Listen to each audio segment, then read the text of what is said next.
Good morning and welcome to the Sunrise Safari. We're looking across to the eastern side of quarantine and watching a male wildebeest disappear. Gendre and myself had planned a beautiful opening shot. I say that like I had any role. The wildebeest and Gendre had planned a beautiful opening shot before the wildebeest decided to disappear off to the east towards the pan. But yes, good morning and welcome to our live safaris. For those of you who are joining us for the first time, my name is Jamie. I have Gendre on camera, and Brent is out with Brian. And we have some exciting things planned for you. We're coming to you live from Djuma and Arathusa Game Reserves in the Sabi Sands, which falls into the Greater Kruger National Park area of South Africa. And please send through your questions and your comments. You can do that on #SafariLive on Twitter, or you can email through to questions@wildearth.tv.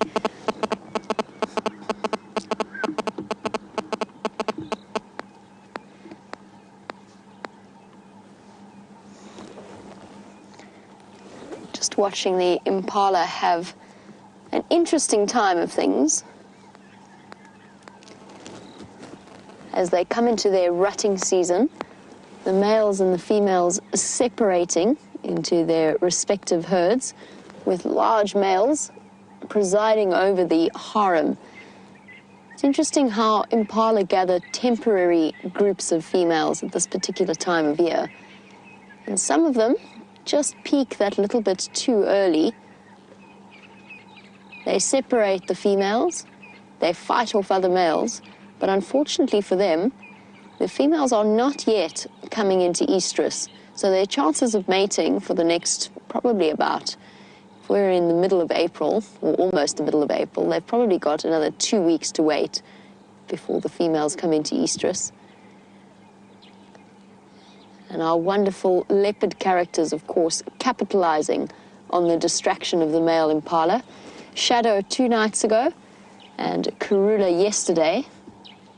And of course, I have to mention that we had the most incredible drive yesterday afternoon. I know that Brent is on his way to Cheetah Plains. James was there for the first time yesterday. A totally new traverse area for us, exploring and getting to know the area.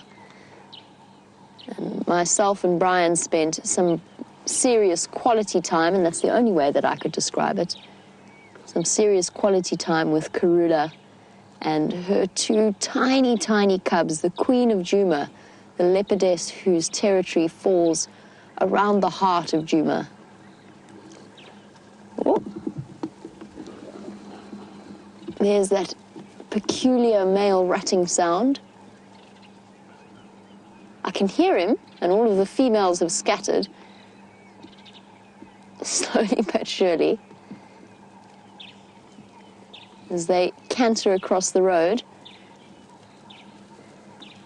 It highlights very much the confusion that the males throw the different individuals into.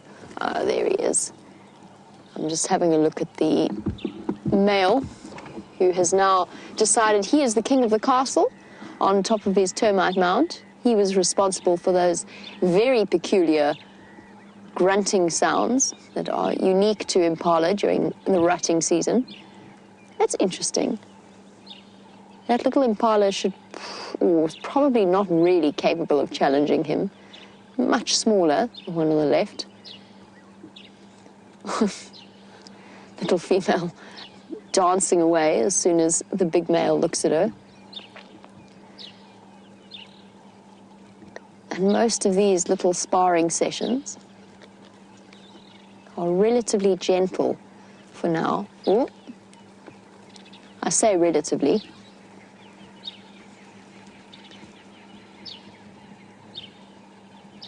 These two are actually not, neither of them are actually fully grown. Even the male on the left, which is slightly further along in his development, probably by about a year.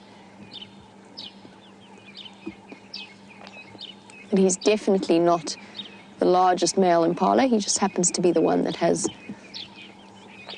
gathered the most females for now. And that's probably why he hasn't chased this younger male away. physically he's a little bit smaller body-wise.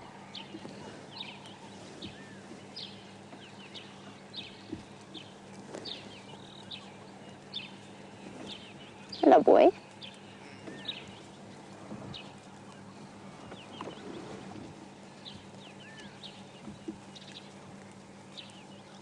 And as I said, this is a time of total distraction for the males. Fighting each other, investigating the females, waiting to see if there's an opportunity to mate. They're just not at the same level of alertness that they usually are. And that makes them easy victims for a roaming predator. This is about the size of the impala that Karula killed yesterday afternoon. I think she had already killed it. I think she killed it 2 nights ago. But the one that we saw yesterday afternoon, I couldn't really get any closer than we did.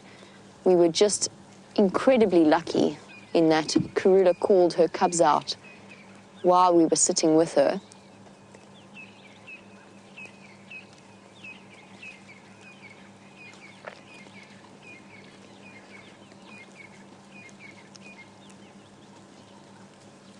And for the next month or so, and probably even longer, just because the females don't always fall pregnant straight away, so there's usually a second peak in the rutting season. But for the next few weeks, the impala are going to be incredibly distracted in terms of the males chasing the females dashing away. And there's a very important reason why the females reject the attentions of the males initially.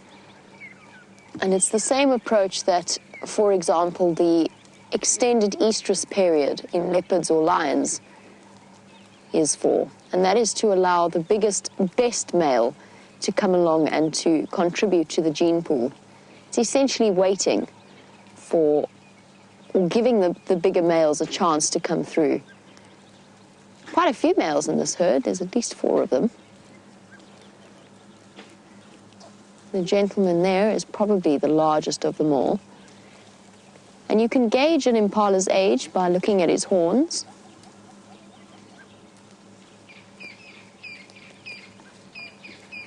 The one in front of us is probably about 1.5 years, 2 years old. And it's only when he's around 4 years old that the horns will get their full backwards curve. I'm just listening to the Game Drive channel.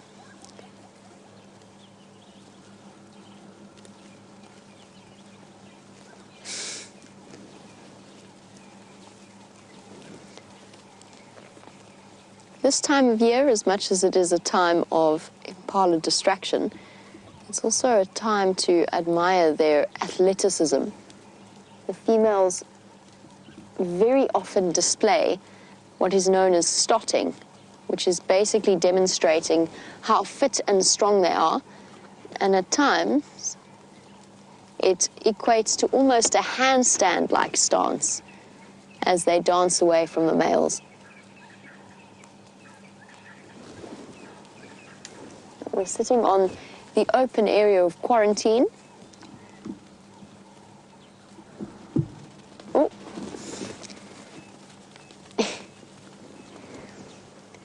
And most of the impala and general game gathering in this particular area overnight, just because they are able to see that little bit further, and particularly with as windy as it has been over the last 4 or so nights, it gives them less background noise from the bushes.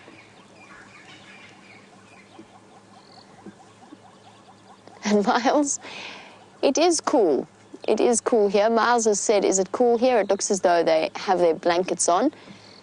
And yes, the impala taking on that dark red color that they do when they are a little bit chilly. They puff up their fur coats to capture and insulate them, to capture the heat and to insulate themselves. So Miles, it is 17, which is 62 degrees Fahrenheit. Chilly for us, although I do think that we have very confused thermostats out here.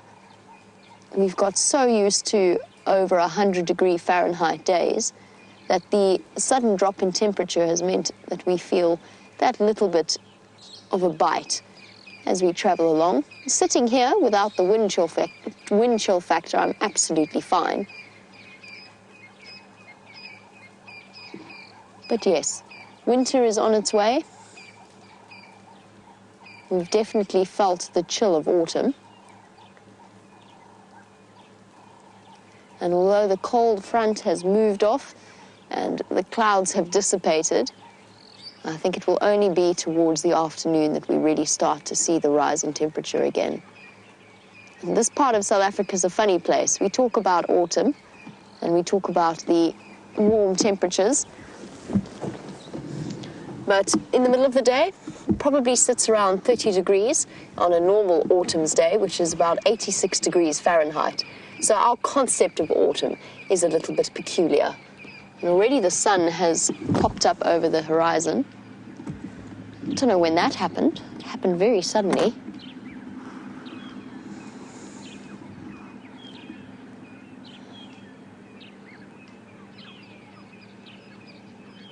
Absolutely beautiful.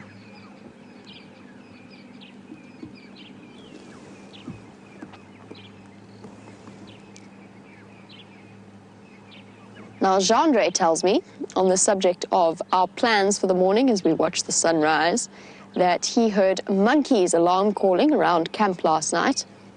I thought I'd dreamt about the monkeys alarm calling until Jean-Andre mentioned it. Sometimes you pick up on sounds when you are fast asleep that you don't realize are part of your night-to-night existence. So we will go and investigate exactly why it was that they were calling. I've just been listening to the Game Drive channel. Karula is no longer where we left her. She's moved off. And I'm going to let Brent give you that update. And let's jump on the back of the vehicle so he can say good morning.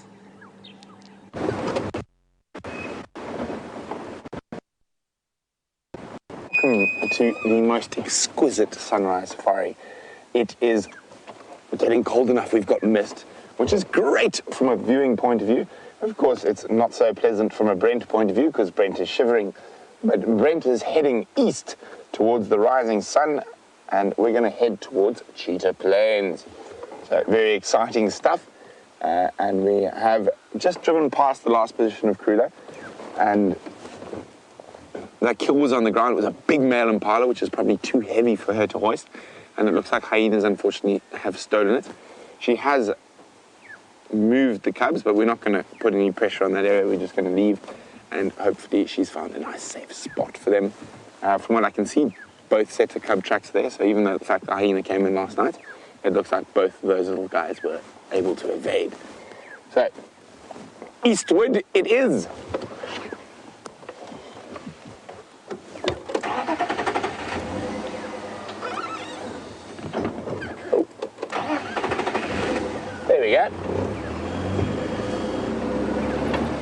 It is an absolutely gorgeous morning, apart from the fact it's being cold, but as much as I don't like the cold, the positive about the cold is the cats are going to be moving a little bit longer. So hopefully we are able to find a cattle 3.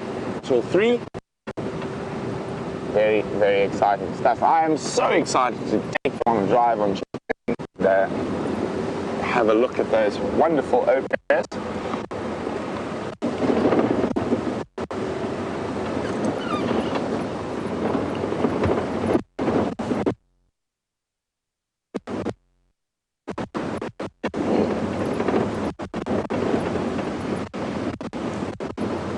So, Aaron from the land of the long white cloud is wondering what is the best thing about going. It's actually, that's a very difficult question. I think for most of us, the best thing about going to Cheetah Plains is it's new, to be completely honest. So it's somewhere, this is my second time going down there, and I'm not counting the multiple days I stood staring at a steel structure in the middle of the bush at the mast. I think from a safari live point of view, the best thing is we do have the possibility of seeing cheetah more regularly and have access to the Birmingham boys more regularly. Of course, since we have got access, the Birminghams haven't been there once, but they do spend a lot of time in that area, so hopefully they are around as we head down there. Also, Styx Pride, very exciting. A new female leopard who's got wonderful colours at about 3 years now.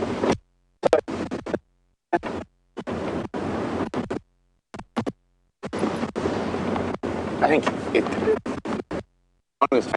it's new and exciting.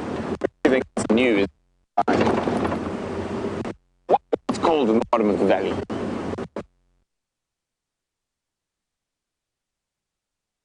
We head east to Jamie.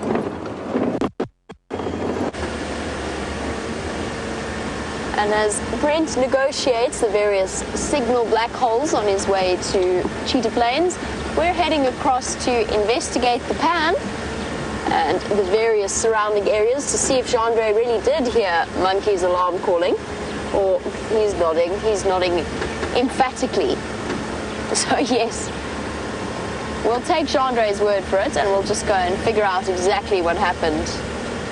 Oh, there you go, Gendre. Lucy in Indiana also heard the monkeys beforehand. At the moment, all I can smell is elephant. They've been around this area.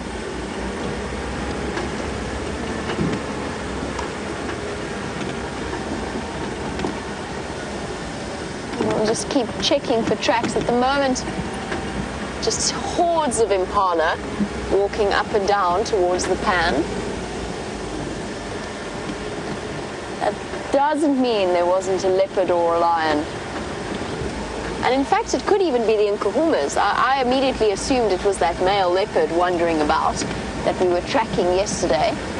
But it could also be the Nkuhumas on their way back from Simbambili, where they were yesterday afternoon.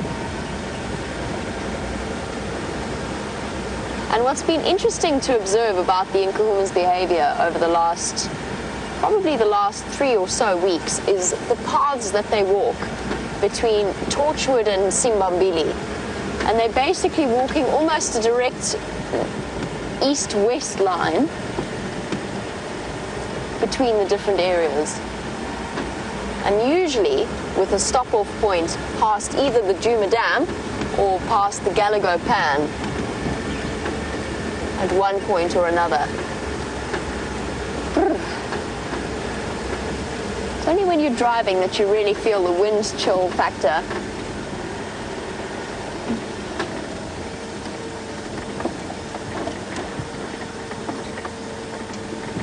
Now, Rain, who is watching in Ohio and who is 15 years old, would like to know if anybody has seen the injured leopard. And Rain, of course, is referring to Tingana, the dominant male leopard in this area. The last time we saw him, he was looking a little bit the worse for the wear. Slight injuries, fairly serious injuries around his hindquarters. Are you going to stick around, Dacre? He's just there.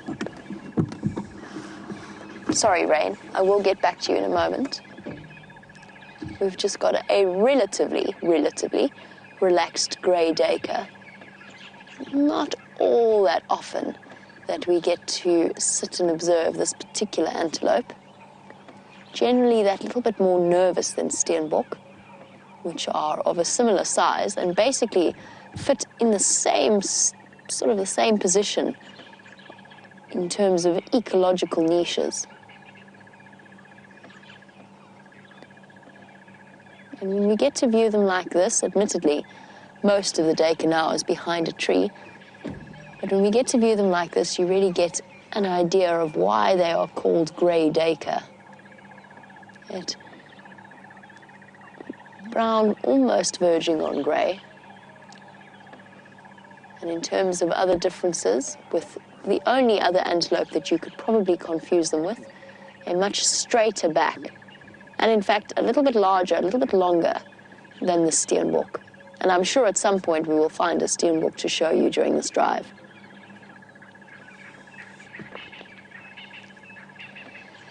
Now, Rain, as our Dacre disappears, to go back to your question about the injured leopard, yesterday morning, Sam and I were out on tracking team and we found leopard tracks that went all the way along Nyala Road South. I lost them for... Oh. Just listening to Game Drive channel updates because I heard the word Tingana, but I don't think that's what he was referring to. So yesterday we tracked that male leopard all the way up from Nyala Road South, right past the camp and then across to the Ballinites Junction. And there the tracks disappeared and moved off into a block. So no, the short answer to your question is no, we haven't seen him, but I'm absolutely positive that he is fine. He's going to limp. He's going to limp for a little bit.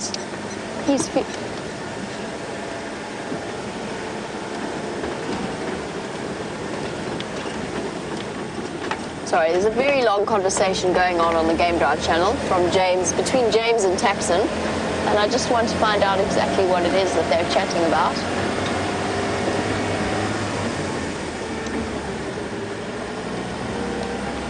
James for Jamie.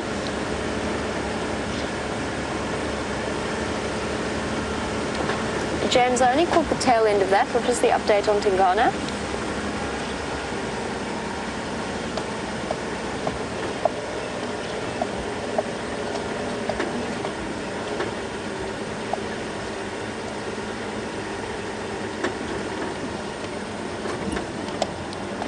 Copy.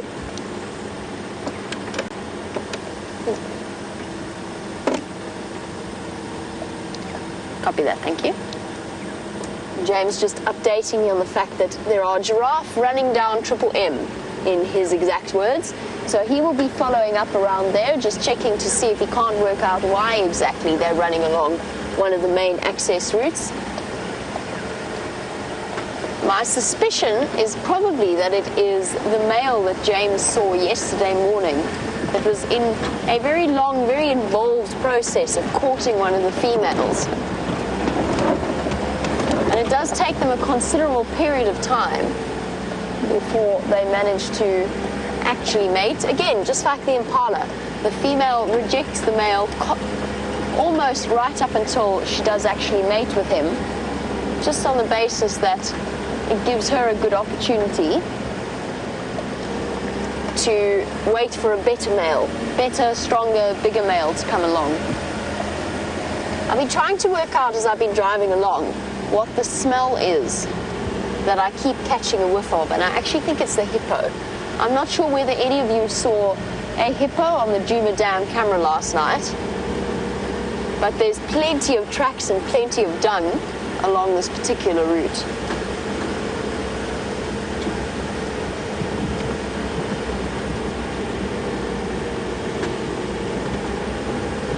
And Lucy, on that subject, and we are going to see, of course, more and more hippo as the drought progresses, Lucy was wondering if they are still pumping the Djuma Pan, because she's noticed that the water level is getting fairly low. And the answer is yes, they will.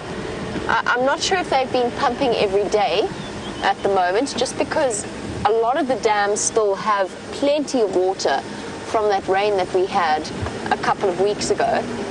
So what they'll try and do is they will not necessarily pump every single day, on the thinking essentially that when the drought actually arrives, it's worth saving the water and pumping the dam then. But yes, they are still pumping the pan probably every second or third day. I'm not sure exactly what their approach is since the rain. And they will continue to pump it all year round.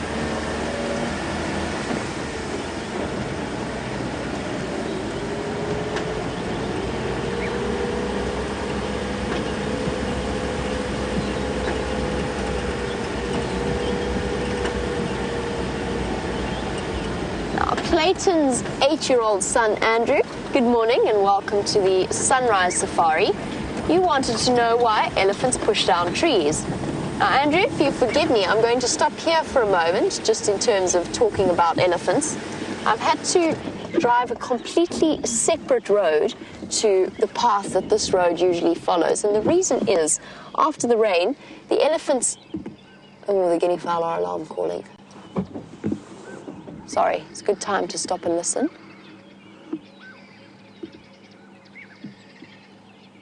Can you hear them? Sure, sure.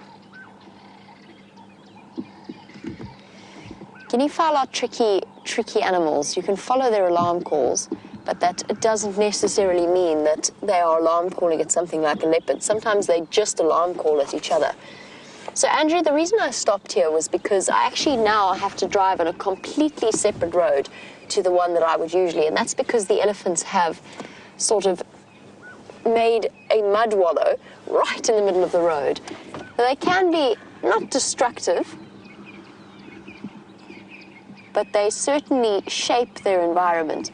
The reason they push down trees almost always is because there's a lot of fresh green growth at the top. So the tops of the trees, where the leaves can reach up towards the sun and have the best access to the sun to make food.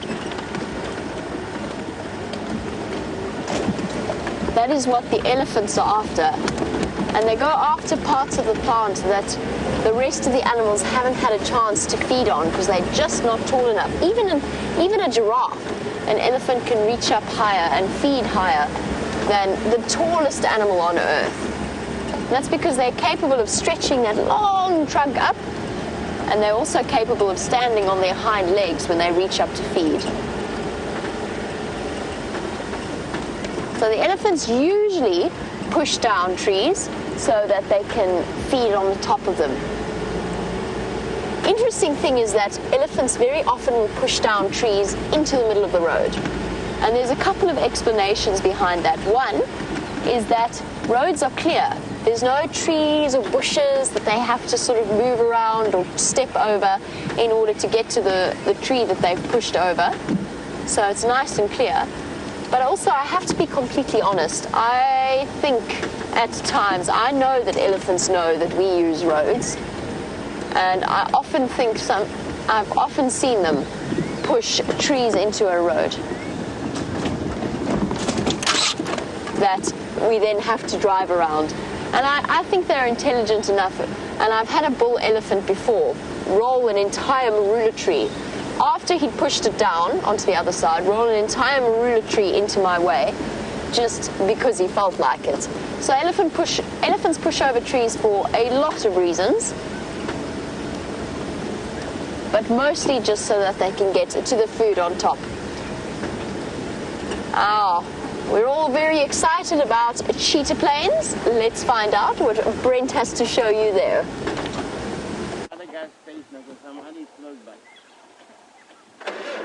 So exciting, the first big cats seen on Cheetah Plains. And it is two Birmingham boys, and isn't that just the most special scene as they lie together? And those coalition bonds between male lions are wonderful. It's a bit like Brian and myself with our long hair. I mean, we like to cuddle sometimes as well. Yeah, it's mine. Jamie's given us permission. So, very, very exciting. The first big cats on Cheetah Plains and extension of the Traverse. And this is why this area is so important. We get access not only to some new leopards, but to the Birmingham boys who spend a lot of time in this area. And that is just one of the best sights ever.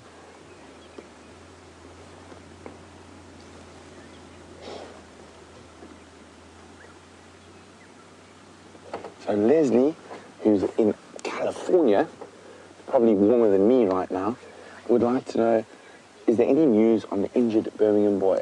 I'm not sure, Leslie. I will try to find out for you. But as I said, I did speak to Candace from the Sabi Sands, and she thought he was just a bit skinny and he'll be completely fine. What I'll do is I'll ask Mike.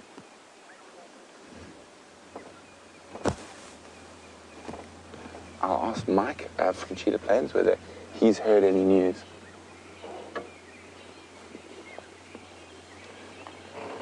So we're literally just in front of the Cheetah Plains Lodge, and there is the third. a Birmingham boy lying right in front of us.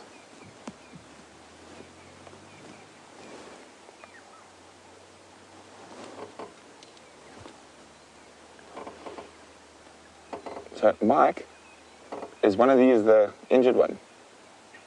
No.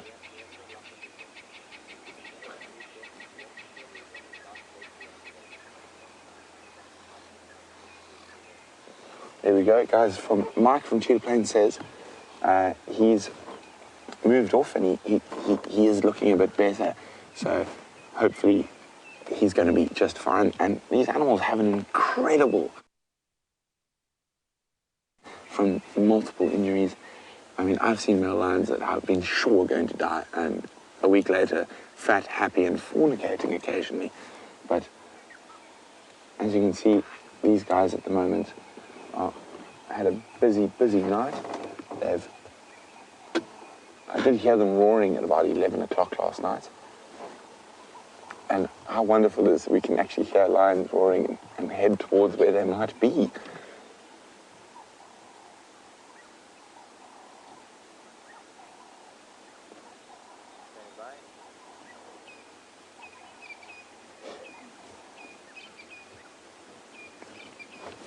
So I know I've just heard lots of you guys are taking screenshots.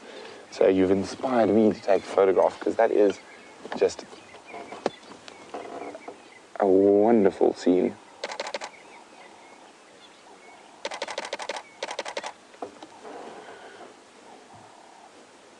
So there are quite a lot of people waiting to get into the sighting, so we're not going to be able to stay too long. We can come back later. Sorry, I'm just listening to the Game Drive radio at the moment.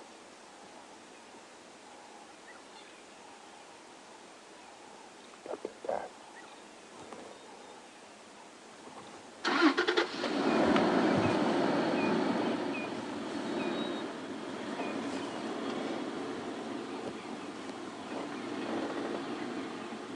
It does look like a very comfortable nook to rest your chin on.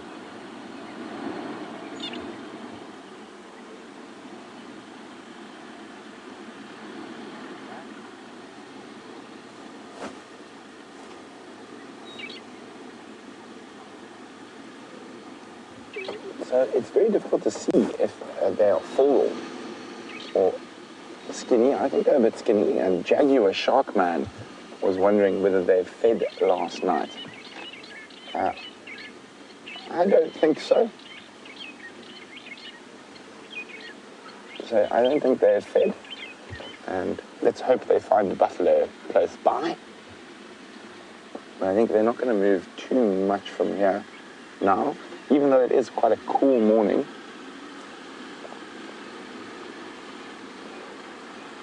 Yes. Very unimpressed with life.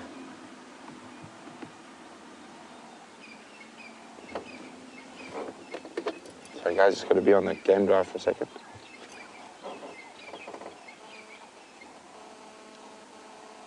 Mike, how many vehicles are making their way here?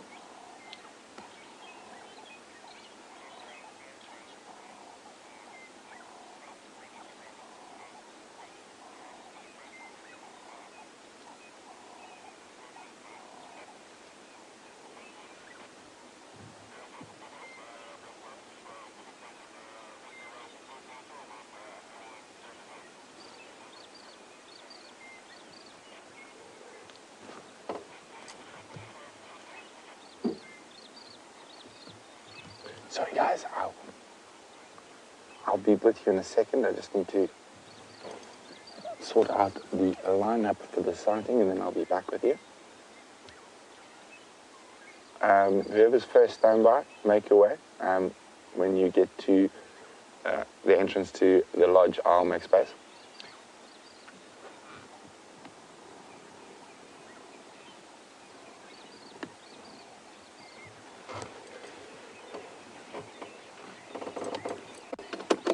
Okay.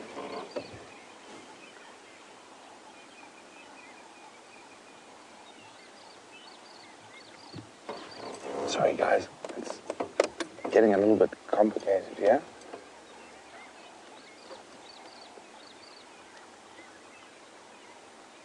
Tax. Tax, there's 2 stations here now, and 3 making their way. I'll make space for you.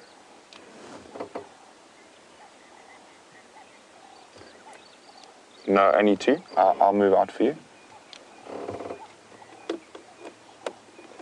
So guys, we'll come back here. I promise we're going to come back here shortly.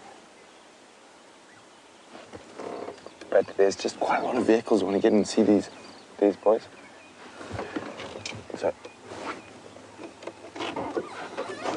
So we're gonna move out. We're gonna explore more of Cheetah Plains, and then we'll be back here because this is the only way in and out. So we have no choice but to come back here. And isn't that an exciting option?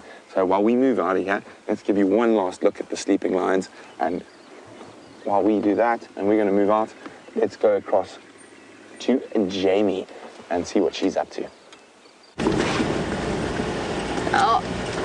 So far, having investigated all the way around Gallagher Pan and Djuma Waterhole, I haven't come across any tracks. It doesn't mean that a leopard didn't go wandering by at some point yesterday evening, but it does probably mean that it wasn't lions that the monkeys were alarm calling at. And the reason I say that is generally, almost always, lions will walk across the road. It's hyena. Their paw prints are tricking me. But yes, a lot of the time lions will walk across the road, but also because there's more of them, they're automatically easier to see the tracks for than leopards are, which makes me think it wasn't the lions that came by. There is one other explanation for monkey alarm calls around the waterhole, and that is that a Verreaux's eagle owl or something similar, maybe a spotted eagle owl, might have come through, and that would have caused the monkeys' alarm calls. So Verreaux's specialize, and we know that there's a pair that live or have a territory around the Djuma Dam Pan. They specialize in hunting animals like monkeys or even guinea fowl roosting at the top of on the top of trees. They will specialize in swooping in and catching them. And I still remember very vividly sitting outside with Scott and Nikki and a couple of other team members when I first started working in this, working at WildEarth. And we were sitting outside back when we all used to move about Ingers, and when a couple of us used to live at Ingers. And an eagle owl caught a guinea fowl right in the jackalberry above our heads, and then struggled. The guinea fowl was so heavy that it struggled to pull it out of the tree and ended up dropping it right next to us. So that might be a possible explanation for the alarm calls that Jandre heard. I mentioned that I saw hyena tracks. I doubt it was the hyena that the guinea fowl were alarm calling at and the monkeys were alarm calling at. Generally, monkeys are exceptionally reliable witnesses. They alarm call only at the big cats, particularly leopards, and certain leopards will go out of their way to climb into a tree to try and hunt and catch monkeys. And they will alarm call at birds of prey as well. And their eyesight, unlike most of the animals out here, is in full color.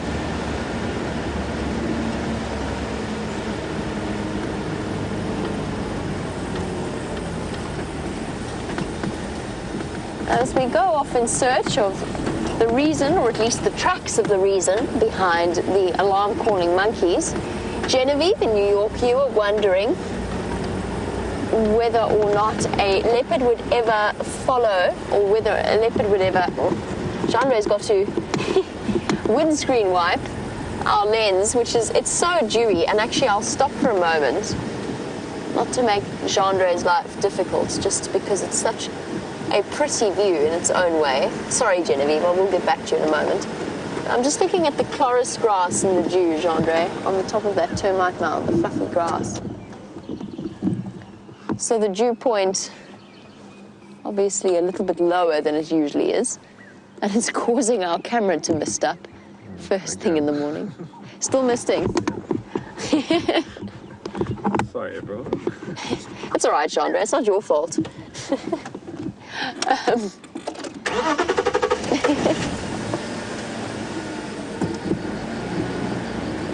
All the things that one might have done off air or edited out of a documentary or something similar doesn't really work on live wildlife filming. So Genevieve, you were wondering, would a leopard ever favor, on back to the subject at hand, would a leopard ever favor a cub on the basis of size or sex? And the answer is no. Generally, they won't. There might be, the only difference that you will see will be in terms of the cub's characters. And you do see it. Almost invariably, the female cubs are a little bit more timid than the male cubs initially. The males often set out to explore far sooner than the females. They tend to be bolder in terms of that, the distance they will travel, that exploration. And for those of you who were watching the sighting yesterday, when Karula called, and it's the most incredible call to hear a leopard calling her cubs, it sounds like a frog. That's the best explanation I have for it. Rah, rah, rah, rah. It sounds like a tree frog or a foam nest frog. But when Karula called, the one cub came from further away, but with much less trepidation than the second cub did. And they were completely separate to each other. They'd obviously been hiding out after the kudu alarm calls, but the one approached much quicker than the other, and that's where their characters and their different personalities come in. So whilst a mother will never favor one cub over the other, one personality might be bolder and more prepared to go on the search for food. Let's head back across to Brent. I'm going to try and get you this incredible view of the misty morning.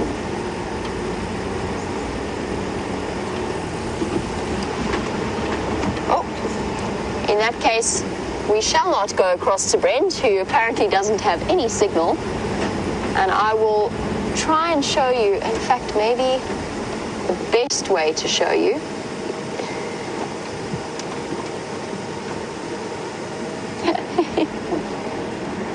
I'll show you quickly what I was looking at, and then we can head across to Brent, who seems to have regained signal.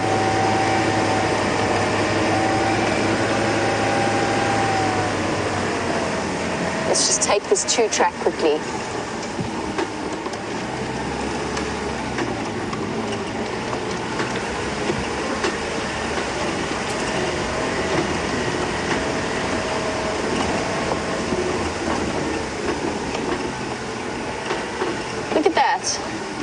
The Mulwati drainage line.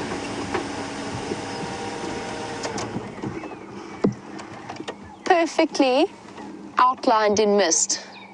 I think that's exactly where the Mulwati is. Makes the most sense. It's in the right direction, certainly. And that low dip just giving rise to that dew point. And that's, of course, is why Chandra needed to wipe the lens as he did.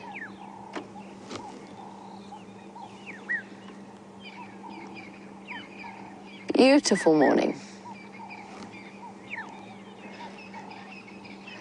Let's try again and see what the morning looks like from Brent's perspective.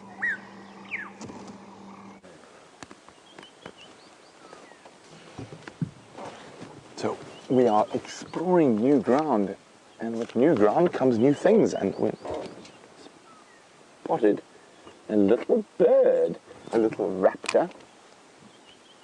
And Brian has spotted a different one to me, even. There's a couple in the tree, which is a good hint to what bird this is. Now look at that, isn't that exquisite? You can see the very distinct red feet. Brian, if you come up to the right, there's a bit of preening going on by the other one.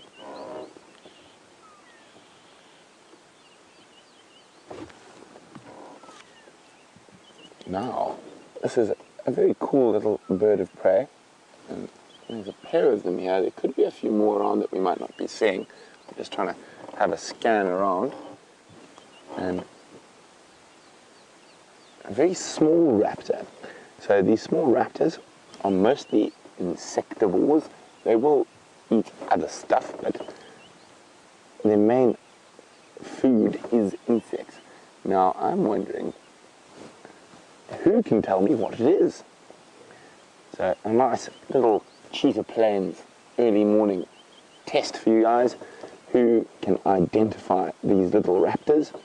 If you can identify these little raptors, pop me an email on questions at wildearth.tv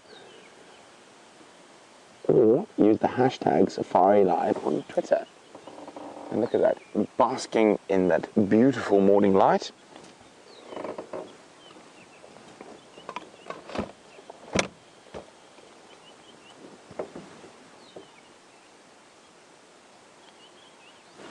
Now, as we move through to the colder months, we're going to be seeing quite a bit more of this behavior from a lot of birds that are going to be basking and enjoying the early morning sunlight. And of course, there's not a lot of insects that are moving when it's cold, and there's not a lot of things for them to eat moving when it's cold. So they're just going to sit there, like I'm doing at the moment, and sit in the sun and go, ooh, and you actually watch them, they'll turn their back, oh, and just enjoy that early morning sun. So I'm pretty sure some of our resident birders, are going to be get that in 2 ticks.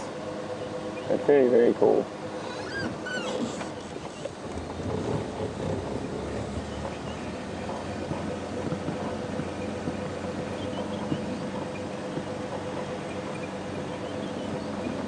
Sorry guys, just listening to the Dam Drive channel.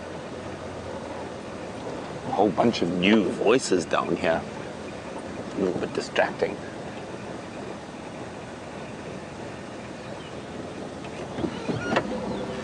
So we're going to go to a very well-known spot if you're an avid follower of the big cats of the Sabi Sands. It's called 3 in a Row Pan. And I am checking, we're the first people to come here this morning, so I'm looking for tracks. I'm hoping to find some leopard tracks. Wouldn't it be wonderful if we can do a double big cat entendre and pull a leopard or a cheetah out of Cheetah Plains?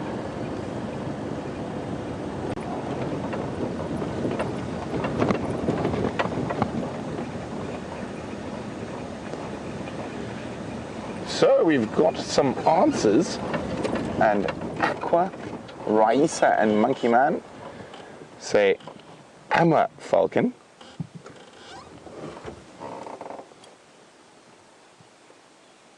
And it's very, very difficult to tell actually.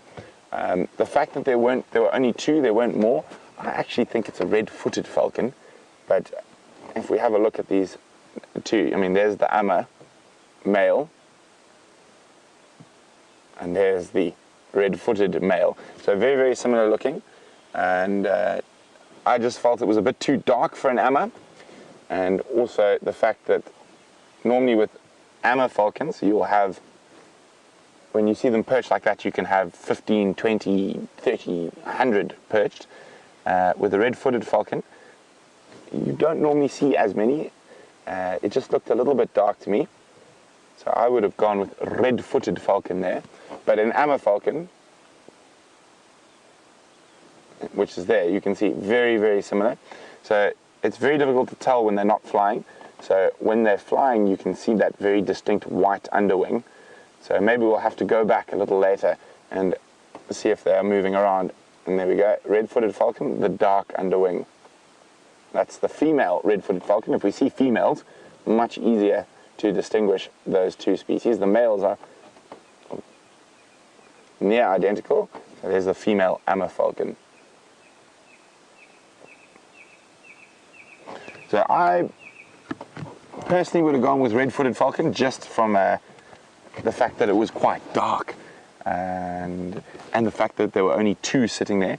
And we will definitely have a look. And one of the exciting things is both those particular falcon species like big open areas. So maybe we'll see a few more. And it's not uncommon either to actually have both in the same area. But generally there will always be more ammers and less red-footed.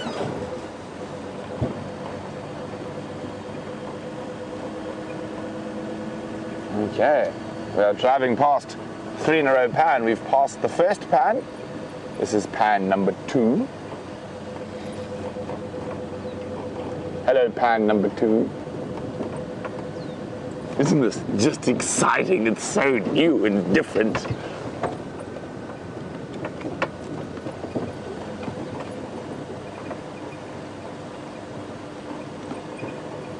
Now, pan number 3 is looking a little bit sparse, a little bit less water in it.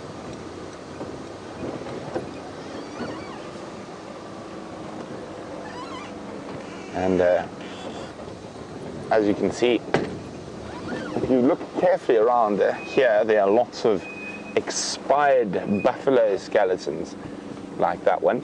Now, strange enough, there's an interesting story about that particular skull and vertebra and hip bone that's sitting right there. Now, 2 or 3 days ago, they weren't sitting right there. The reason they are right there is because I put them there.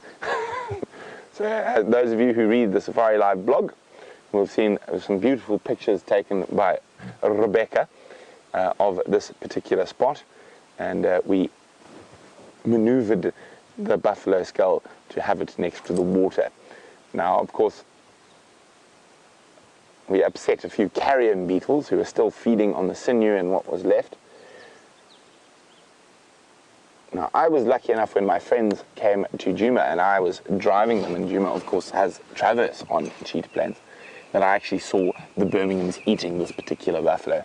And it was a female, hello, retired lady. She's very much retired, not going to be grazing the plains of Cheetah anymore. But speaking of the plains of Cheetah, let's go head towards some wide open spaces.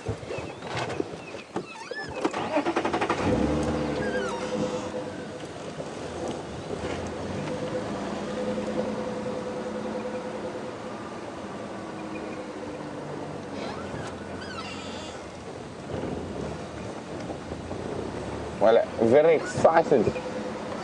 very exciting and good morrow to Jeffrey, who's from the Lone Star State, one of the biggest states in America, Texas.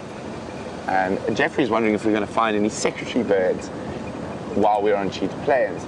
There's a very good chance of finding them, Jeffrey. Probably the highest hyena chance we have. And yet another retired buffalo, thanks to the Birminghams.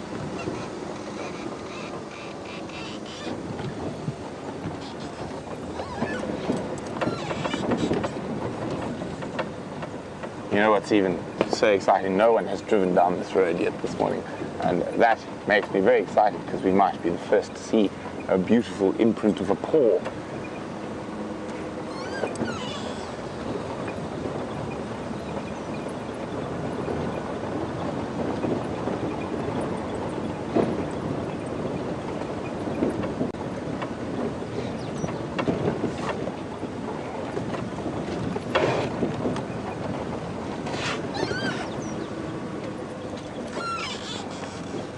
Ooh, what have we here?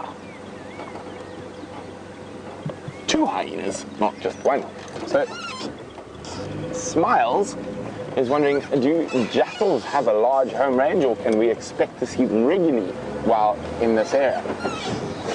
Smiles, it's quite an interesting thing because they generally have a very small territory, but it does change due to pressure from larger carnivores and etc. So if we go back to last year, we used to actually have a pair on quarantine that we used to see regularly, and Brian and I actually were lucky enough to witness it. It happened on our way home after safari, but quarantine, the male leopard, not the open area, happened to kill one of those jackal, and once it killed the one, the other just vanished.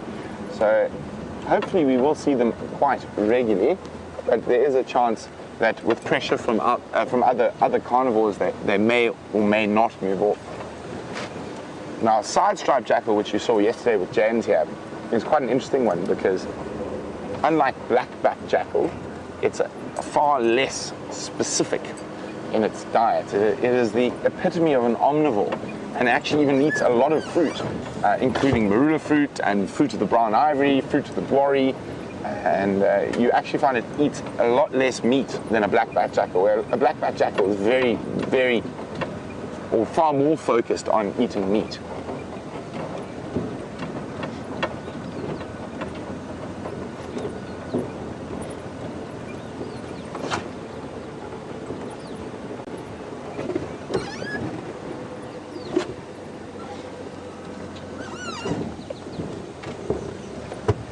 So of course, one of the most exciting things about Cheetah Plains is in the name, cheetah. And Marcia is wondering, do we track cheetah like we track other cats? We do, Marcia. We follow their footprints. Now, what makes cheetah quite difficult to track is, number one, they're not as prone to walking down roads or big elephant paths and stuff, so they walk often through the bush. And the reason for this is to avoid the other predators like lion, leopard, and hyena, who really like walking down roads. And obviously, cheetah is the bottom of the predator scale in terms of strength and able to defend themselves, so they will always run. The second thing with cheetah is they are far more mobile. They have a much larger home range and they cover a lot more distance. So it does make them slightly more difficult to track, but in principle, yes, Marcia, we track them exactly the same way as we would track a lion or a leopard. Now, Brian has never been to Cheetah Plains before, and Brian, are you ready? Are you hanging on the edge of your seat? We're not quite there yet, but this is now moving through towards the start of some open areas, and you can already see it's quite a lot more open here. Now we're on the boundary of Cheetah Plains and Mala Mala at the moment, and we see that hill. As we go over that hill, we're going to arrive in a spectacularly open area, and I'm very excited. As I'm sure James would have explained, there are a few tree species we're going to find here that we might not have found on Juma. One in particular, which I'm very excited to see, is called the shambok. Pod is the old name, it's now called the long-tailed cassia. And a shambok is a wonderful old, very South African word. A shambok is a form of whip, and in the old days, it is a whip that was constructed out of hippo hide. So hippo have a very thick skin, and it's this rolled hippo skin, and you can literally pretty much take the skin off someone's back or cut a snake in half if you know how to use it. And it was used by a lot of the pioneers, or the European pioneers in Africa that used to come to these areas. It was commonplace on an ox wagon. And so as you moved off and you wanted your oxen to get moving, you would crack it against the side of your ox wagon. Now, there are lots of different types of shamboks, but generally they were kept as a sort of personal weapon. And a lot of those original European pioneers in this part of the world had very specific and very stylized shamboks that were personal to themselves. Those of you who know a little bit about South African history will have possibly read a book called Jock of the Bushveld by Sir Percy Fitzpatrick, and it's about his dog that he travelled the wilds with, and he had a very, very, very personal shambok, and he actually constructed a handle out of zebra skin for his shambok, and he was a transport rider. So he used to actually ride between the high veld and the low veld, transporting messages. There is not the chance, but the fact that he was a slight rogue. And most of the European pioneers in this part of the world were rogues, involved in maybe not nefarious, but slightly naughty things, including ivory poaching and whatnot. But one must remember was a very different era. And people didn't used to live in the low veldt. Well, Europeans didn't used to live in the low veldt. They would only come down during the winter months when there were no mosquitoes and fewer tsetse flies. So they were very scared of malaria, and that very sort of rugged, roguish crew that used to stay here for the whole year were, well, sort of involved in smuggling, and they used to smuggle stuff through to Mozambique, to what is now Maputo. Back then was called Lorenzo Marques, the capital of then Portuguese East Africa. Now, of course, it is Mozambique. So there's some very interesting stories about that group of specific pioneers who were the only ones who actually used to live in the low veldt for the wet season.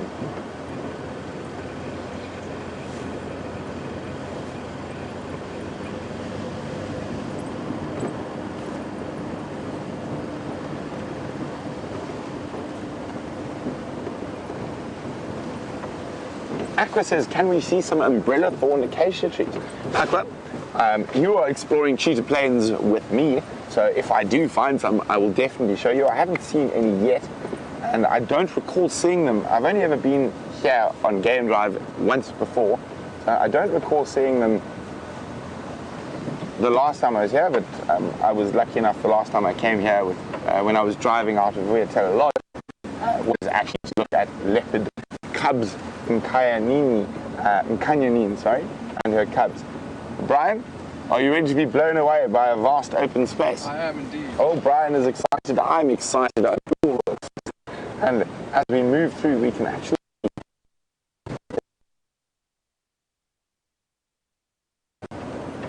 My goodness, we can see... Oh, I see a vehicle looking at something, so it is across our southern boundary. Let's hope it's not a cheetah, it is a wildly beast. So wildebeest, wow, look at this, look at this, look at this. Look at this vast open area, and we've got a nice big herd of wildebeest. We're going to try to get a bit closer to them. No, we're not going to get a bit closer to them because I am on the boundary, I think. We don't want to go trespassing on our first trip here.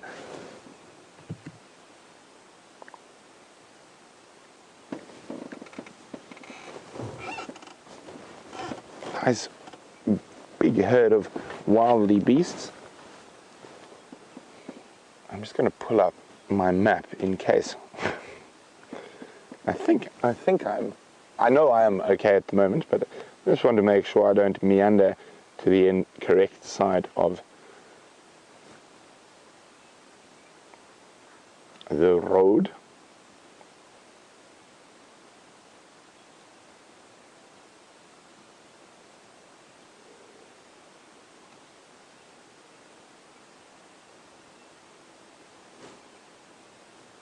Wow, isn't this absolutely stunning?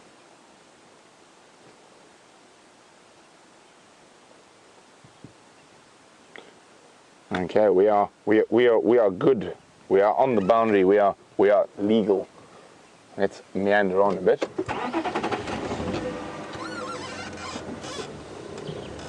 So, old Jeff was wondering, where do we see secretary birds? And now this, Jeff, is the type of place we would see them.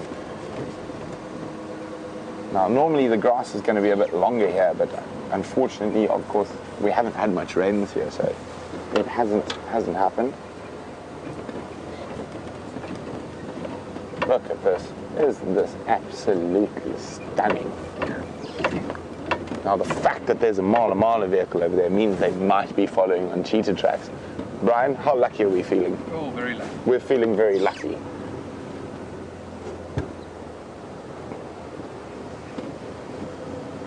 I think we should take the boundary all the way to the Kruger Park boundary.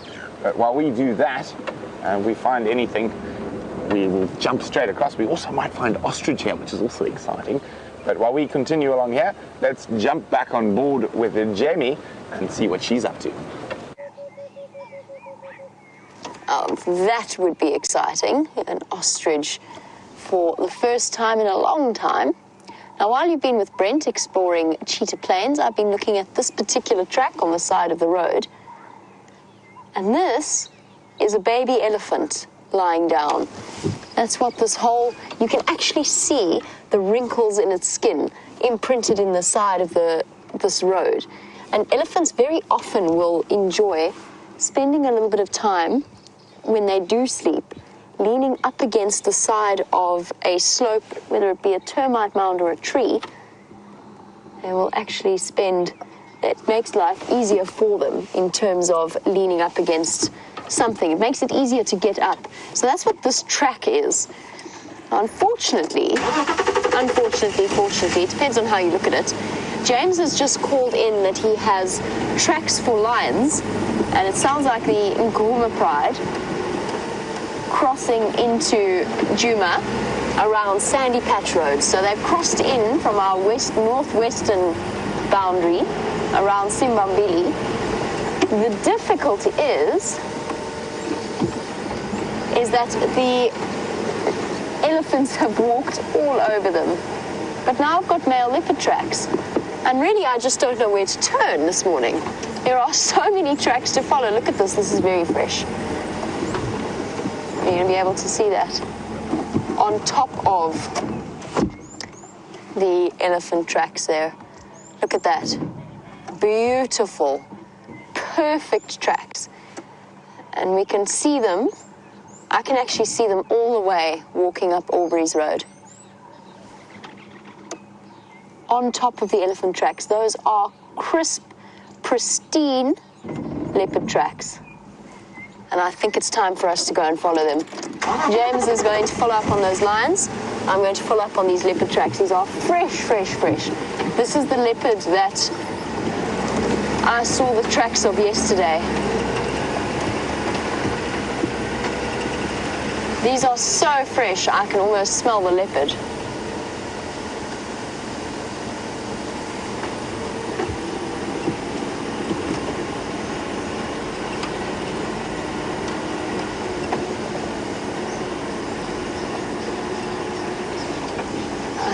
This leopard's somewhere here. These tracks are... Go. Go? You got him in the road? Yeah. Cool. Cross to the right. Awesome. There we go. There's the leopard. Well done, Gendre. Tingana. Looks like Tingana. Well done, Gendre. Looks like Tingana. I can't quite tell. Awesome. This is amazing. What a way to start a morning. So you know how I said the tracks were so fresh I could smell the leopard? Well, there he is. And it looks like Tingana, and he looks much better. Hello, boy. Are you feeling a little bit healthier now? Please don't disappear into this really thick block. What a wonderful surprise. And we had the question earlier about whether or not we had any update on the injured leopard. Here we go. This is him. And he seems okay. Let's just watch how he walks. He's still a little bit stiff. Still walking carefully.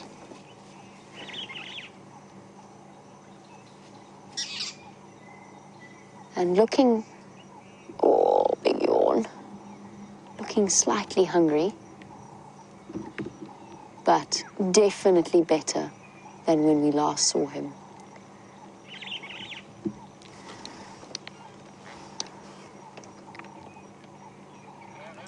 And that incredible, Tingana is amazing in terms of size.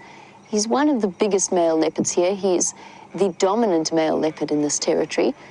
And he is essentially head and shoulders without neck.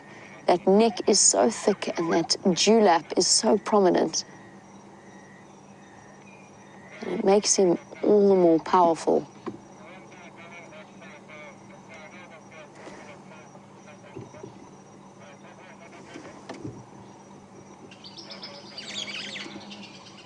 Here you can hear the squirrel that's just spotted him. Well done, Jandre. Thank you very much for finding him. Lots and lots of you congratulating Jandre. Awesome spotting work.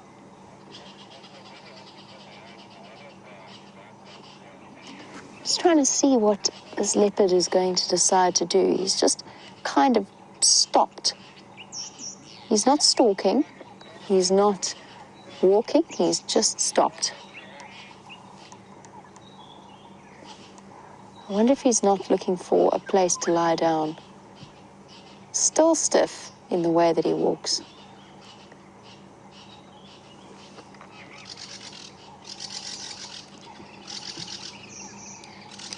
Stations, I've got my daughter Ingwe here on Aubrey's Road, very close to the junction of Foyer's main access. He's on the eastern side of the road, slowly moving into the block. Stopping.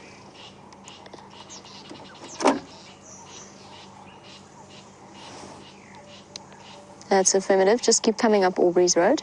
You'll get my visual. He's mobile into the block. Sorry, guys, just calling that sighting in. Ephraim, I can hear just on the road.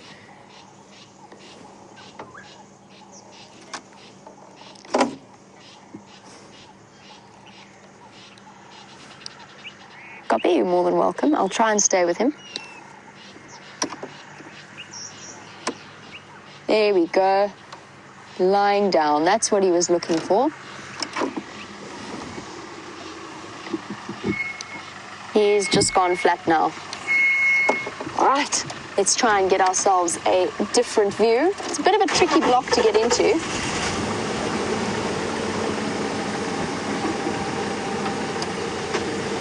So good to see him not healthy, but certainly better than he was before. Let's just see if we can't get in here.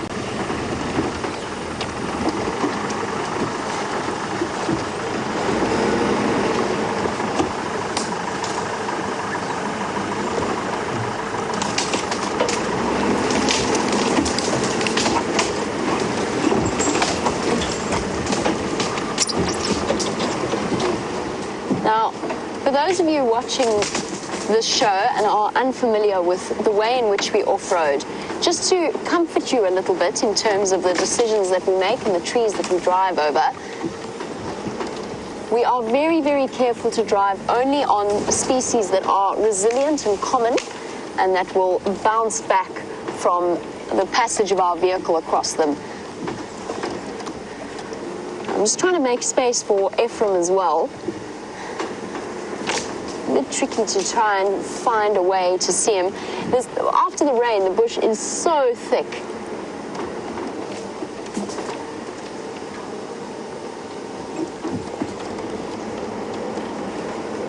Let's just stop here for the moment. Jandre, can you get a visual of him from here? You will be able to. Let's just hold on 1 second, just so that Ephraim can come in.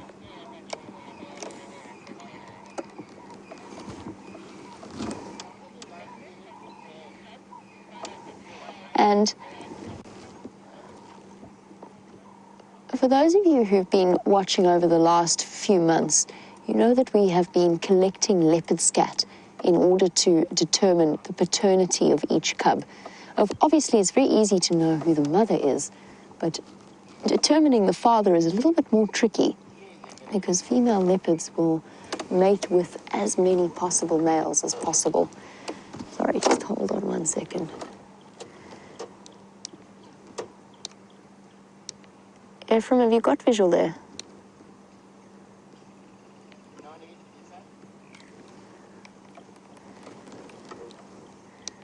I've got visual. He's very flat, but if you make your way in, you should be able to see him.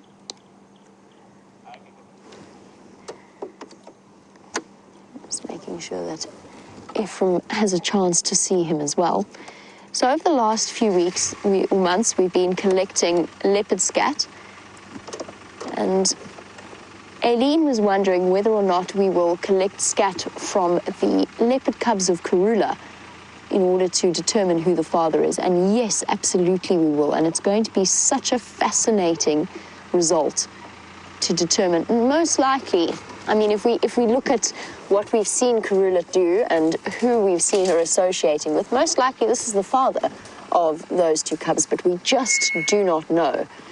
He's the dominant male leopard in this area, but she has been seen mating with a leopard further to the north in Buffelshoek at times, and she might have been mating with other leopards in the area. It's just because Tingana is dominant in the areas that we traverse and within the sort of core part of her territory that we know exactly who, we know that she's been mating with him. I suspect he's the father, but studies that have been recently conducted have indicated that about 50%, between 40 and 50% of cubs are actually not fathered by the dominant male leopard in an area. The same goes for lions, funnily enough. They implement the exact same technique. And whilst you have a coalition like the ones that you saw this morning with Brent, the Birmingham boys, whilst you have a coalition of dominant males in an area, they are not necessarily the father to every single cub in that area. Even though they might think that they are, they know which females they've mated with, but they're not necessarily responsible for fathering all of the cubs, but they'll still protect them. They'll still protect the area, not necessarily protect them physically, but they will still protect the territory that those cubs are in, even if they are not actually their cubs. Right, let's try and, once Ephraim has repositioned, then I will try and reposition once again so that we can get a different angle. There we go.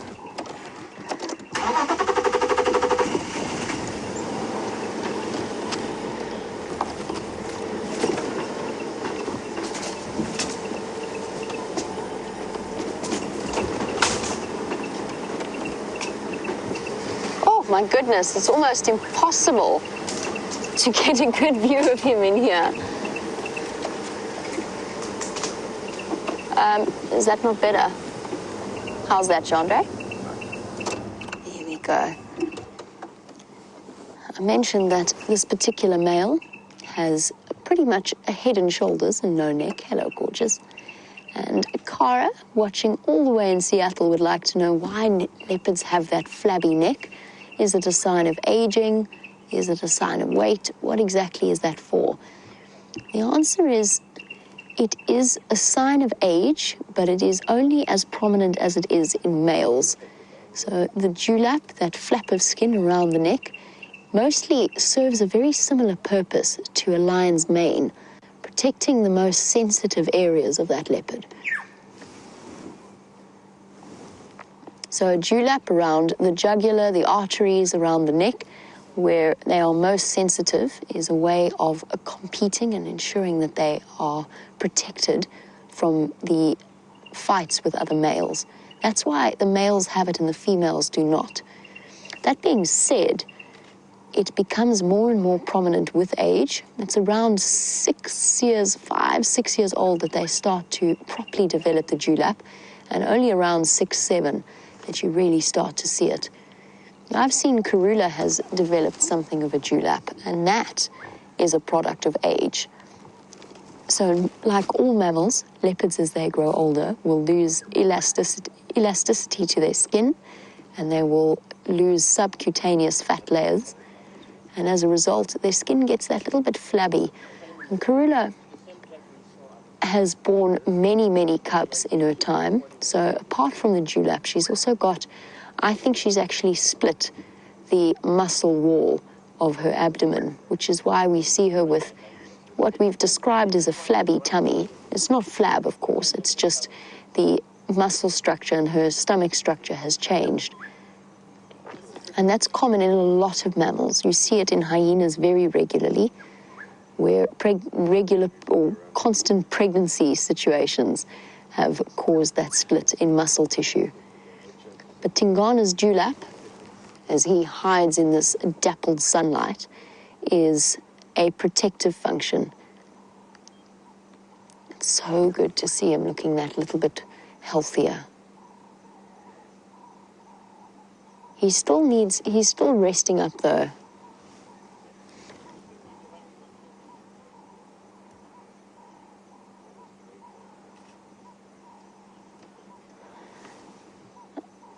I mentioned that we will probably be collecting, or we definitely will be collecting, the scat of the cubs. We've also collected Tingana's scat in order to analyze the DNA. And Brian was wondering a little bit about the process that it goes through. He was wondering, do we have a lab here, or does it get sent away for testing?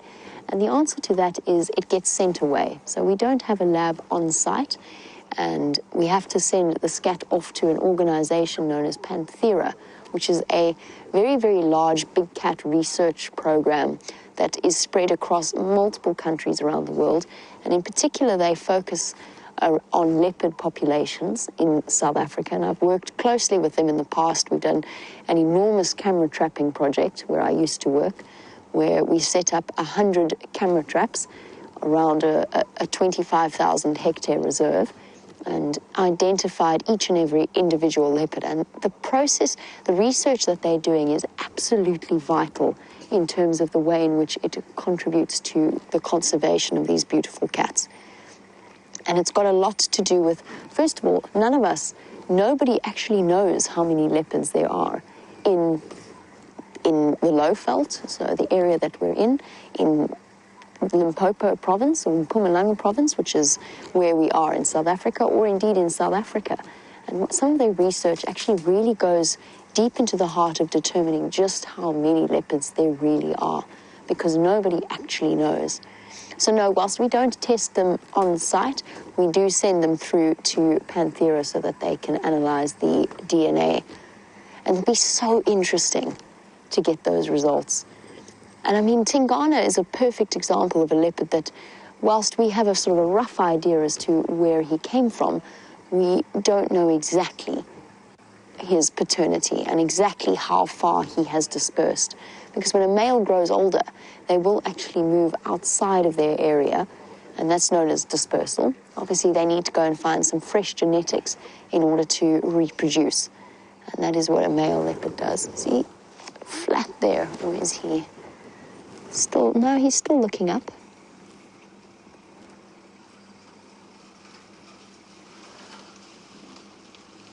And a male leopard some male leopards have been recorded as dispersing up to 600 kilometers, so 400 odd miles in distance, in search of fresh genetics.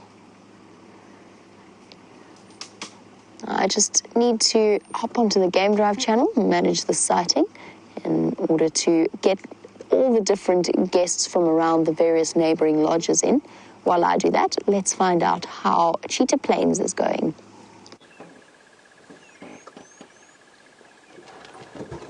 Sorry guys, we're just trying to find you a bird. Brian, just come out a bit. Oh. No. Oh, it's gone off. So there was a ground scraper thrush that has escaped us. You might have just seen a brief movement of it disappearing into the bush. So basically what Brian and I are doing at the moment is we're putting the vehicle into cruise. And we're just enjoying the early morning light and a new space. We are actually looking for things as well at the same time. I'm checking for any tracks. Brian and I have decided we're going to drive every road on Cheetah Plains this sunrise safari. And you're probably going to find all of us going to do that till the novelty wears off slightly. But I am hoping to find a leopard track that we can follow.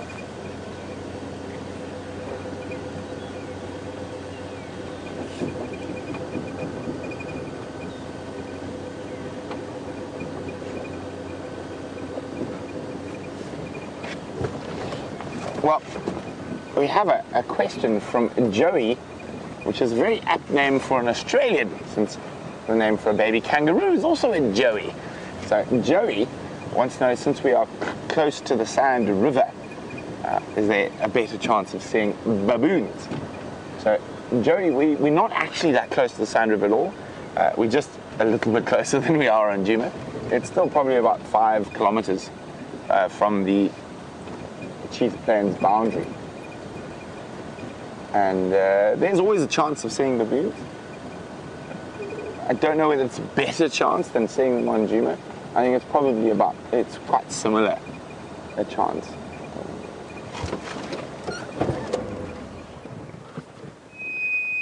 We have a flock of them. A bit difficult to see, but I'm pretty sure they're red-faced mouse birds. Now, they have that name because of their long tail.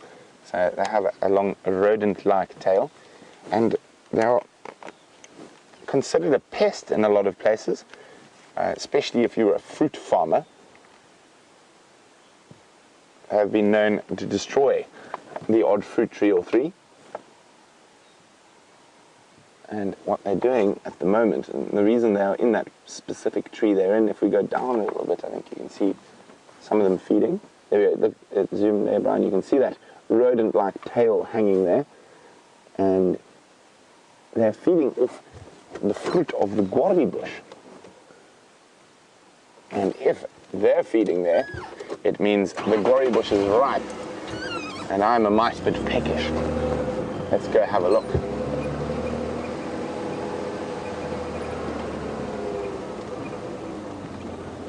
Ooh, I see some ripe guarri bush, guarri berries. Brian, are you hungry? I could eat some berries. Brian could eat some berries. I could definitely do with some berries in my life. Oh, I forgot. We have a slight problem. The door is winning. We are not. So we cannot open the door at the moment. I'm going to have to, I will try to take it apart after the sunrise safari. So at the moment, it's like one of those very fancy convertibles that you never open the door. So we are in a convertible, but I thought that was quite an elegant dismount, but I think maybe an 8 out of 10 for the dismount. Now, ooh, they're so ripe. I'm going to show you now. Now, the one thing when guarri berries are really ripe, you got to be quite careful when you pick them, because you sometimes just get the skin off. Be very careful now.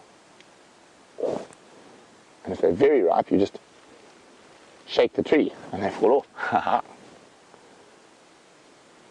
So we're going to have, I'll show you some different versions, and it's very interesting. I find it absolutely fascinating how, if we have a look, can we see that one, Brian? The different berries ripen at a different time, so giving the tree a chance to be an extended sort of a period where they're able to fruit. So, it's very, very rarely that one. Oh, I've lost it. Okay, let me. So there is a green berry. There's a. What color would you say that is, Brian? Maroon. Maroon berry. There is a slightly darker berry. And we go all the way to the very ripe berry. Now, you can find all of those berries on the exact same little branchlet. So it's extending its fruiting period so that not all its fruit becomes ripe at one time. So it can extend its fruiting period, so it will get fed on by lots of different animals, birds, monkeys, jackal will even eat this. Side-striped jackal in particular. There we go, Brian. There's a ripe berry for Brian. Thank you. And a ripe berry for Brent. So sweet. I keep forgetting the door doesn't work anymore. Great. Whoop. There we go. Just need to find my ears. There's my ears. Very sweet. Now, if you don't like someone, you give them one of these berries, one of these two. Because when they're really ripe, they're really sweet and tasty. But if you give someone one of these, and I will, only for you, I will taste one of them. Now, I'm going to mix them up. I'm going to give one to Brian as well. Brian doesn't look so excited about this berry. I'll give him the more ripe one. Thank you. But if you take one that's not quite ripe, it's very, very tanniny. It literally completely dries your mouth. Now, the reason Brian's face is as bad as mine, and he had one that was more ripe than this one. My mouth is completely dry from this. Now, the reason the bush does this is to actually stop things feeding off the berries before they're ripe. So, of course, the seed inside hasn't quite developed to the same degree. Oh dear. I think I can reach. We need a properly ripe one again. Since the door's not working, I'm just going to climb across the car. That's not quite right. We want a nice black one. Maybe just take a whole branch. There we go. And it also gives me a snack to keep feeding on. So the reason the bush does this is to, as soon as an animal sort of bites in, and it's more specifically for birds because birds can see color, and primates, it sort of makes it taste unpleasant to try focus the animals on these really ripe berries like that one there. And you can see they almost, you don't even have to pick them, they just sort of fall off the branch. Now, so nice. After the tannins of the last one. Now if we open it up,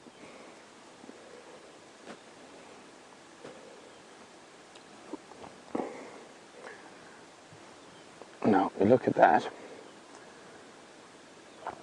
and we look at that. Isn't that incredible? So there's more flesh on the completely ripe ones, and if we ever had to open up this one, which I'm definitely not going to do because then I won't be able to speak, my mouth will be so dry.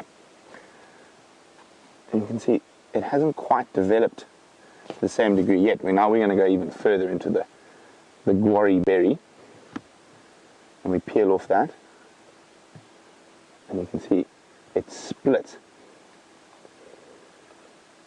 but there hasn't been full development of the sort of reproductive parts of the berry. So that, if it falls on the ground or is eaten, is not going to be able to be fed. Now, of course, not going to germinate. And there we go. We take the skin off the next one, the ripe one.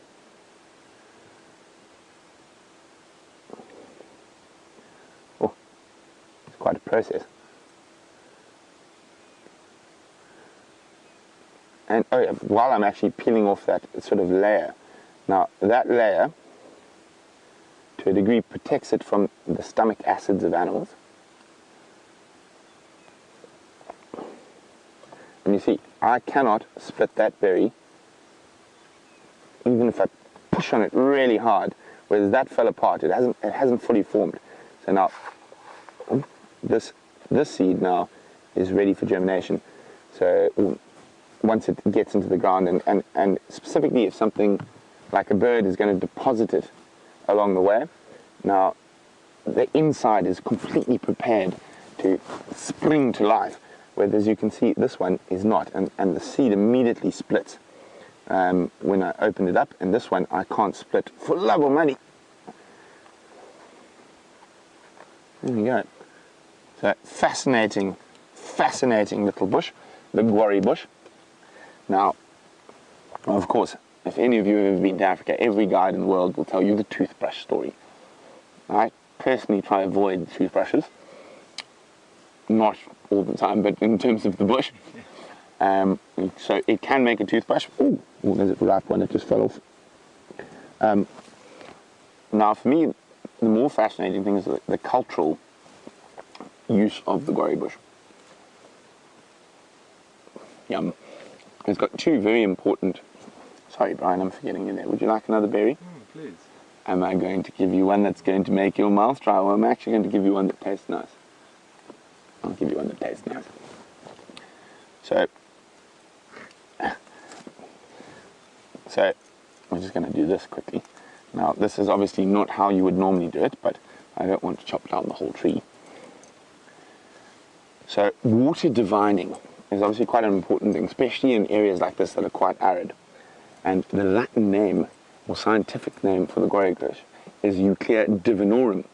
And if you go chop a big branch of the gwari and you walk around, and I don't know how, I sort of understand slightly in principle, but it actually works. If you go take a big branch of gwari, and water is attracted to water always, that's why water runs downhill, etc. But if you take a big branch of the gwari and you walk over an area, and you get over underground water, it's very slight, but it pulls. You can't even help your hands, but it pulls down. And I personally think it's because the gwari actually has a very moist tree, so it has a lot of moisture in it. And it always grows where there's underground water. And as I said, it's a bit of hocus pocus, and I can't actually logically give you an explanation but why it works, but it does. And I've actually used a gwari bush to sink boreholes before in areas in very, very dry areas in northern Botswana.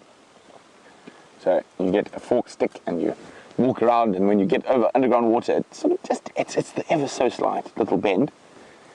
And if I was a superstitious chap, which I'm not, moving on from the divining because it's hocus pocus and I can't explain why it works, but it just works. If I was a superstitious chap and I believed a bad witch doctor had cursed me, and one of the more common curses is to get someone cursed to be killed by lightning. But if I was a prudent chap and I consulted my own witch doctor, I would walk around with a gwari branch in my pocket, in my bag, and I'd have multiple gwari branches in my house. Now I'd say that if someone is cursed to be struck by lightning, as long as you have a gwari branch with you, you'll be safe. For some reason, the gwari branches keep lightning away. And again, I have no idea why, but it is what it is. So if you are worried about lightning, get hold of us. We'll send you a gwari branch and you should be fine. But anyway, let's move on, exploring. Now, I'm going to look for that very specific tree species that we don't really see on Djuma. I can't remember seeing one on Djuma, but hopefully I have seen one on Cheetah Plains. Now, of course, you've all heard quite a lot about the antenna. So I think for one time and one time only, let's go show you the antenna.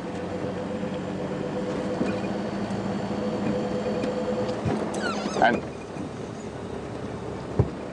apparently James has already beaten me to showing you the antenna, but I'm going there for a different reason. I'm going there to show you a tree that occurs near the antenna. Oh, yum, yum, yum, yum, yum. Any more gwari for you, Brian? Oh, yes, please. Oh, here we go.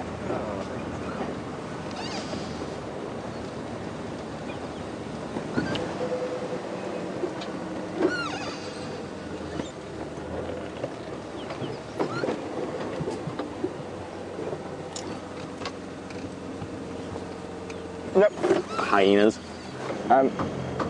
So we've been chatting about what eats the gwari bush, and Susie is saying, well, if a jackal eats the gwari bush, how does it know the difference between the ripe berries and the non-ripe berries? Does it see or smell the difference? I think it smells the difference. These jackals are... Oh, hello.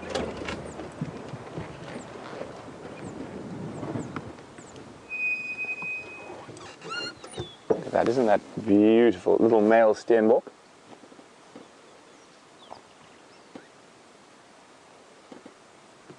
This is really good steenbok territory, so he's holding the prime territory on the edge of the plain. So he's got both the wonderful short grasses to feed on, as well as having some thickets to hide in.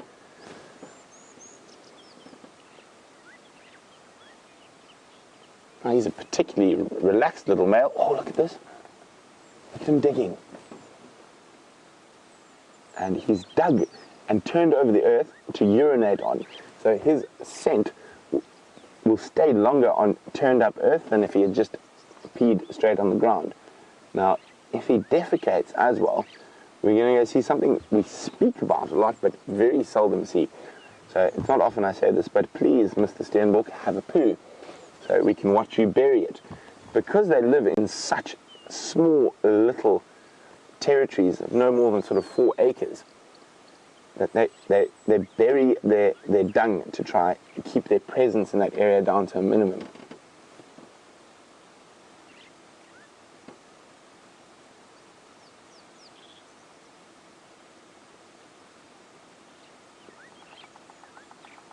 There we go. This is a bit weird. But no, there we go. Watch, he's going to bury it now. And you know how hard it is to find steenbok dung.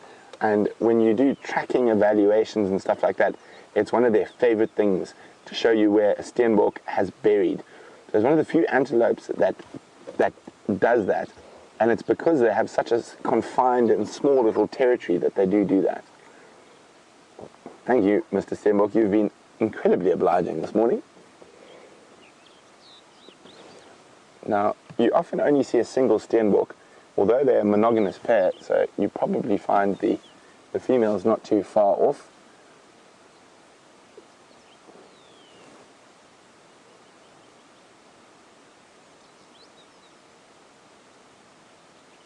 Absolutely stunning. Not a bush in the way. So we're going to continue exploring our new Traverse area. While we do that, Jamie is still sitting with that beautiful male leopard, Tingana. Still sitting with Tingana, who hasn't been up to all that much.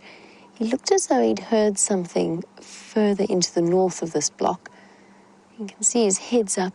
Ooh. His ears are out and he's listening intently. Not really paying all that much attention to it, though. He's listened, he's scouted about a little bit, but mostly he's just lying up and resting.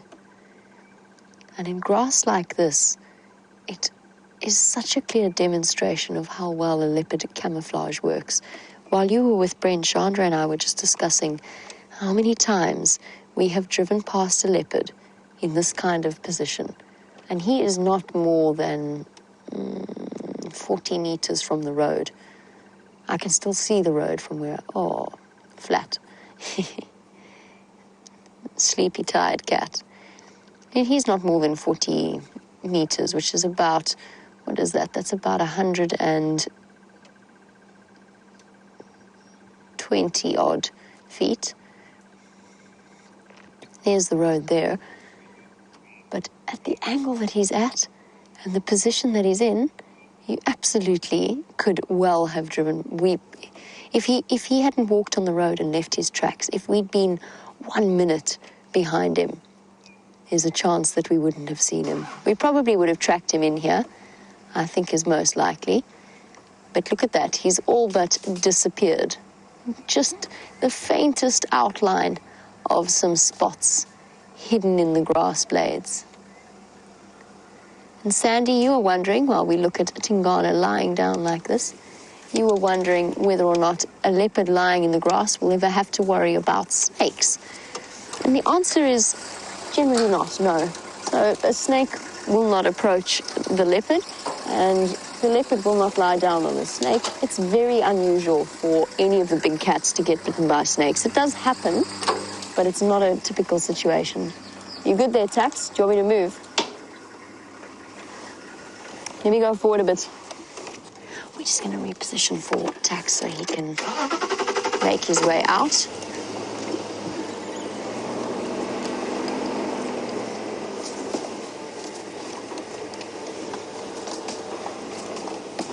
Tingana's head's up again. I think the only way we're going to be able to make space for Taxon is actually if we pull out of this sighting and let him come through. It'll be 2 seconds. 2 seconds, and then we'll be back again. Just need to make room. You're pulling out.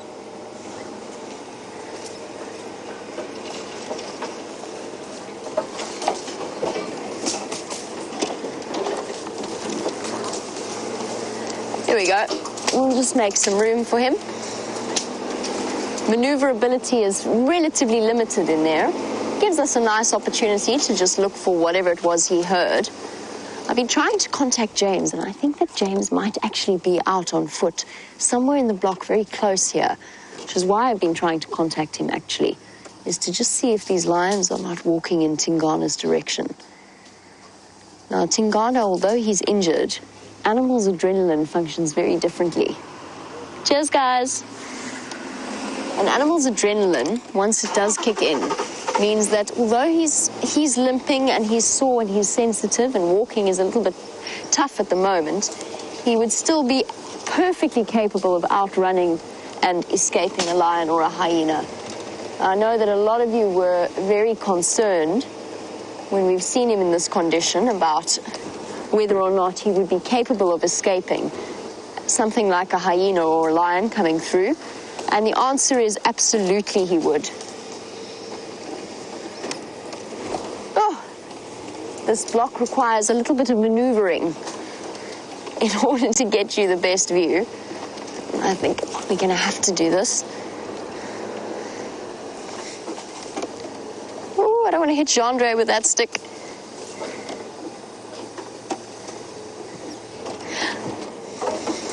There we go.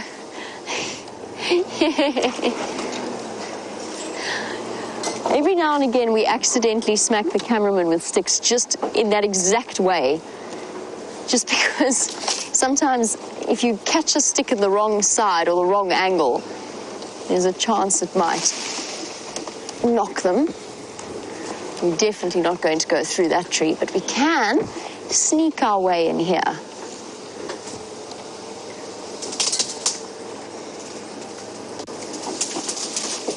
How's that, Jeandre? I think that might be my limit here. There we go. Hello, boy. So as I was saying, that adrenaline spike that might come from being chased by a leopard or another leopard or a lion or a hyena would mean that Tingana would be perfectly capable of taking care of himself. It's been an interesting experience tracking him over the last few days.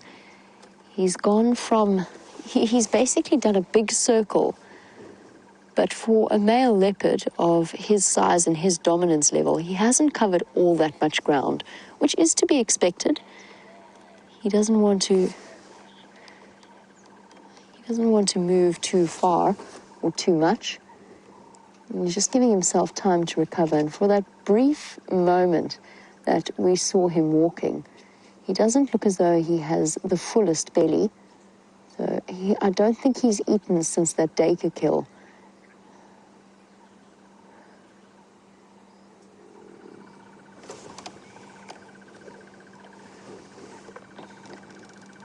And I think if he has eaten, which I think is unlikely, it was probably something like a small warthog.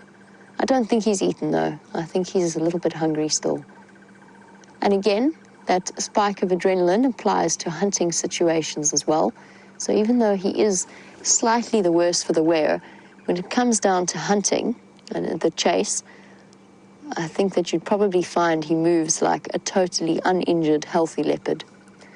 He's lying in this thick stand of a grass known as panicum grass. It's buffalo grass, and it's one of the best quality grazing grasses out here. And it's something that cattle farmers regularly plant, or even game breeders. So I'm talking farmers out there who breed animals like sable and roan.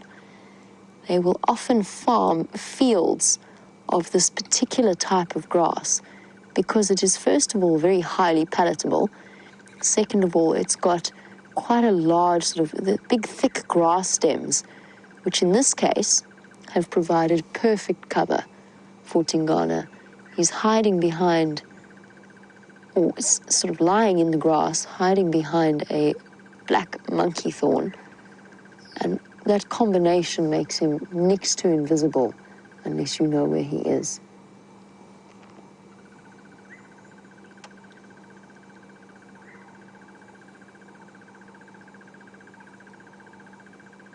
His head's still up and his ears are twitching, which means that he has thought, he is still thinking about moving about.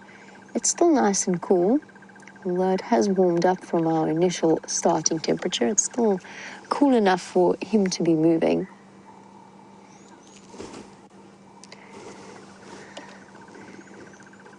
And you might even find that if something wanders along here, he would still be absolutely willing to hunt, given his empty belly.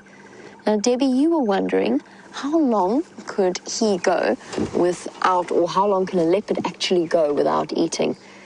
It's a difficult one. The answer is quite a long time. I mean, they usually eat every sort of 3 to 4 days.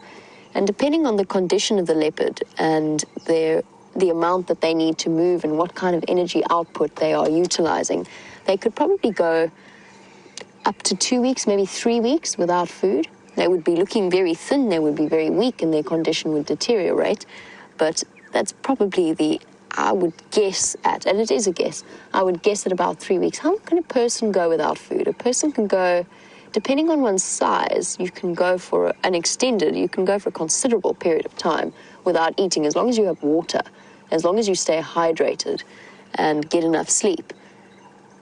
And I think that you'll probably find that the same will apply to leopards, and especially a leopard of Tingana's size. He's quite a big, bulky boy. He's got a lot of reserves to draw on. Shame. He just looks so utterly exhausted. Did Tundi tire you out, boy? The last time we saw Tingana, or last time I saw Tingana, was when he was still mating with Tundi, albeit very reluctantly.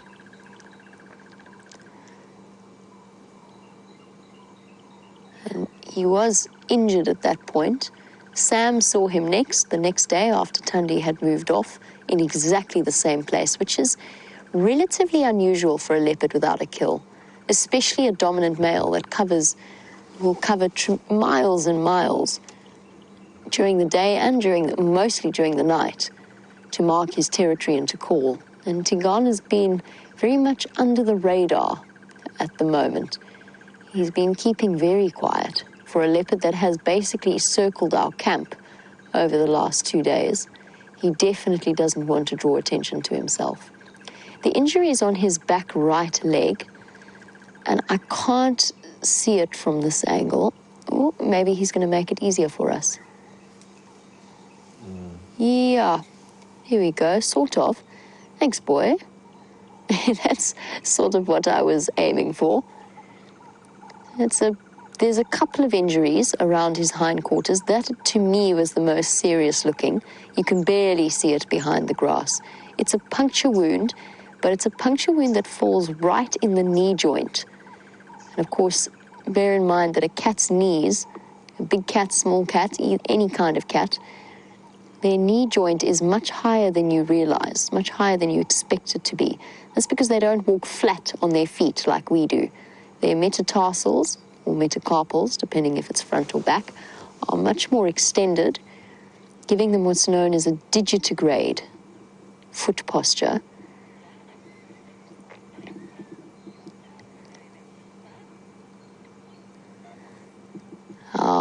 We have one spotted cat here, and Brent's been exploring Cheetah Plains. Let us find out what he has found for you.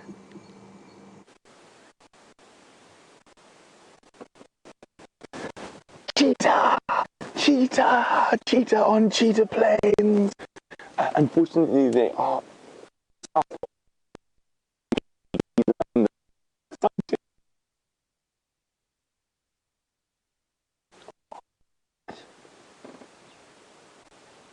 Two male cheetah lying atop a termite mound.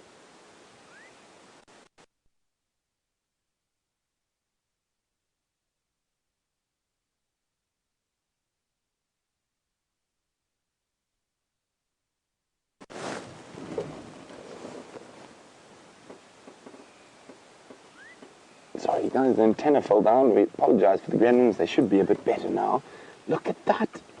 Look at that. It's a cheetah. Isn't this exciting? Lion, cheetah, and leopard. Now, we've been talking about how excited we are to see cheetah. And these two males frequently utilize the area of Cheetah Plains, hence the name, Cheetah Plains. So very exciting, and I'm hoping they get up and move towards us.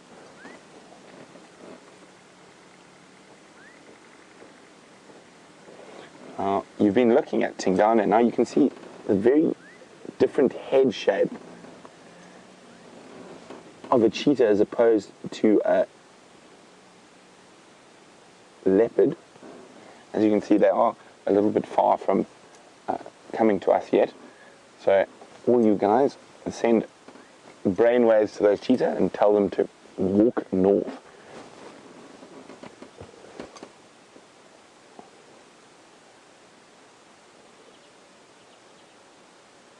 Oh, yawn. That means you should walk. You're tired of being on that termite mound? Come to us. James Richard is very excited, as I'm sure you all are, that we have cheetah. Isn't this wonderful?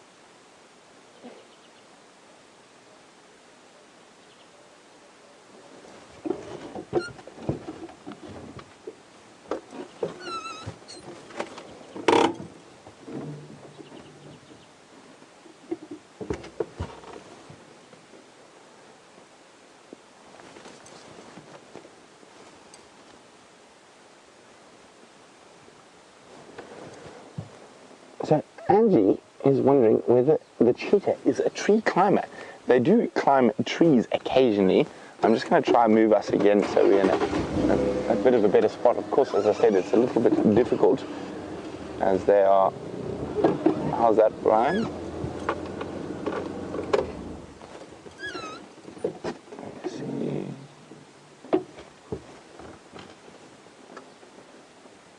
Look at that. So Angie, sorry, they do climb trees. They do climb trees quite regularly. Of course, not to the same degree as a leopard. So they normally use fallen down trees or very easy trees to climb. Because you must remember, a cheetah's claws are semi-retractable.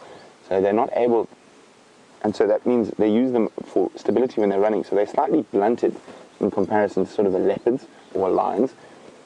But they are not really tree climbers, but tree walkers is a better thing. So trees that have fallen down or lying on their side, been pushed down by elephants, the cheetah will utilize, and they like defecating on high places. So termite mounds and fallen trees is a favorite spot for male cheetah to scent mark. And their dung is a very important method for scent marking. Now, cheetah, one of the most fascinating things for me about cheetah is that they are the only one of the big cats that needs a male dominant ratio for breeding. So what I mean by that is that if we look, there will be one male leopard who will have multiple females. So there's always more females than males. With cheetah, females need more males than females. Oh, look at that, he's getting up. Having a sniff. Come north, come north, come north. Take the Great North Road, Mr. Cheetah.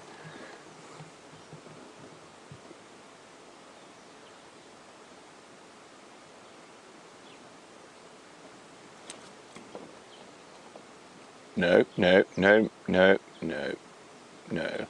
Bad car. Bad car. Good car. Good car. Yay, no car.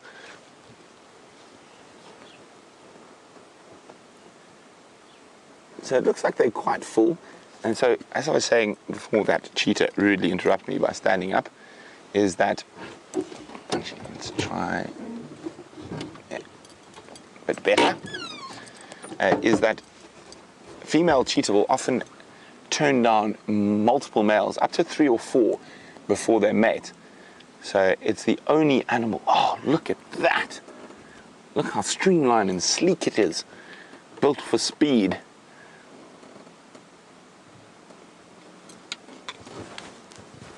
So if you hear a little spray, it's just me putting some sun cream on.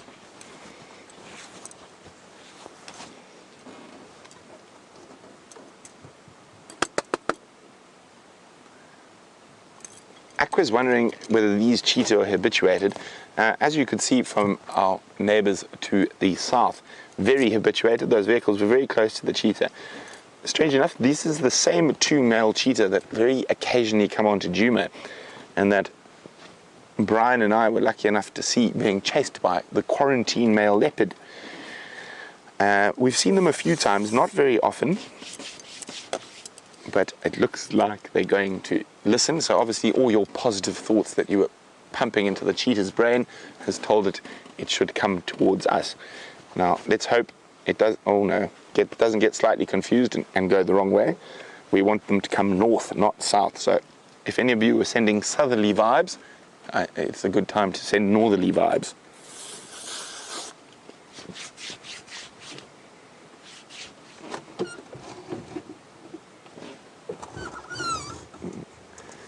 Please don't go south or east or west. Let's just go north, Mr. Cheetah. At the moment they are going west. Let's try and get another view. Can you see, Brian? Let's try from... Ooh, I think they're gonna come towards us.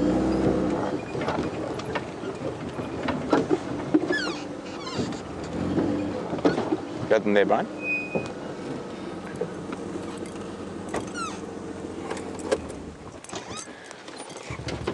So Natasha in Ontario is wondering, no, Miss Cheetah, that's the wrong way. If these 2 cheetah have names, they don't, as far as I know. It's just that the coalition who has gone behind some combretums. Let's just move a bit further forward. See if there's another gap for us.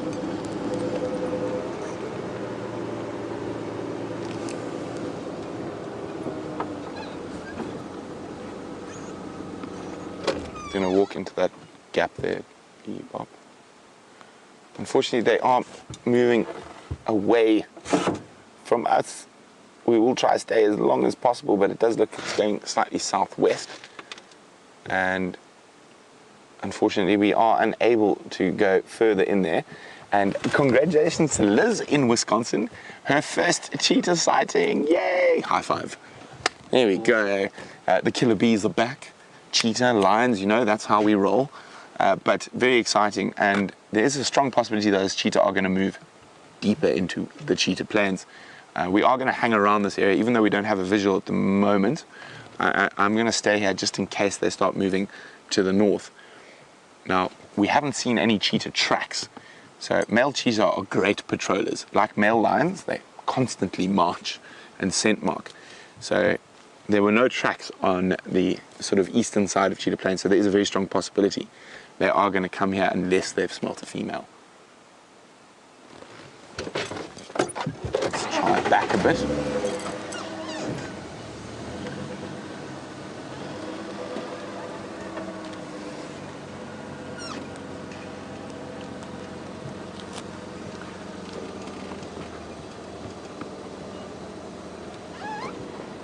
So I'm trying to spot them now. While we try to spot them, Christopher. Oh, sorry, Christopher. I have an itchy nose. I think I'm about to sneeze. Okay, it's gone. Christopher is wondering how big of an animal can a cheetah take down on the hunt. So I have seen them take adult female kudu, but generally their preferred prey would be a sort of impala at the large range, Steenbok, duiker. But 2 males can take down up to an adult wildebeest. It's unusual, but not impossible. Itchy nose.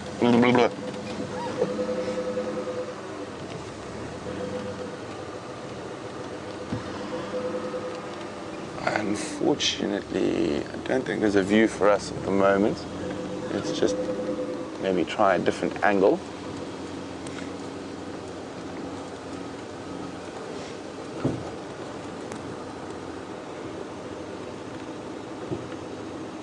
Can you see anything, Brian?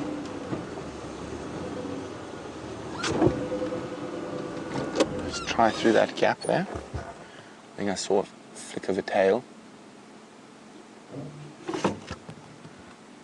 No. It is starting to get quite warm, so they might rest up there. Now, cheetah are a crepuscular mammal, which means they are most active at dusk and dawn. So they might rest up right here.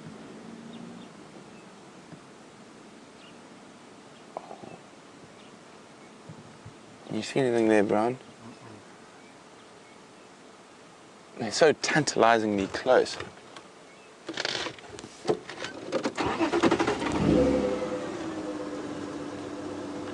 So as I was saying, Christopher, the largest male, and it's only going to be male cheetah who do this, will take down is probably a wildebeest, is the biggest prey species. And that's because there are two of them, and they do hunt in tandem, so they do cooperatively hunt. Now, the very interesting thing about cheetah coalitions, as opposed to male lion coalitions, for example. Sorry, we're having a bit of breakup with the audio. Brian's just trying to fix it.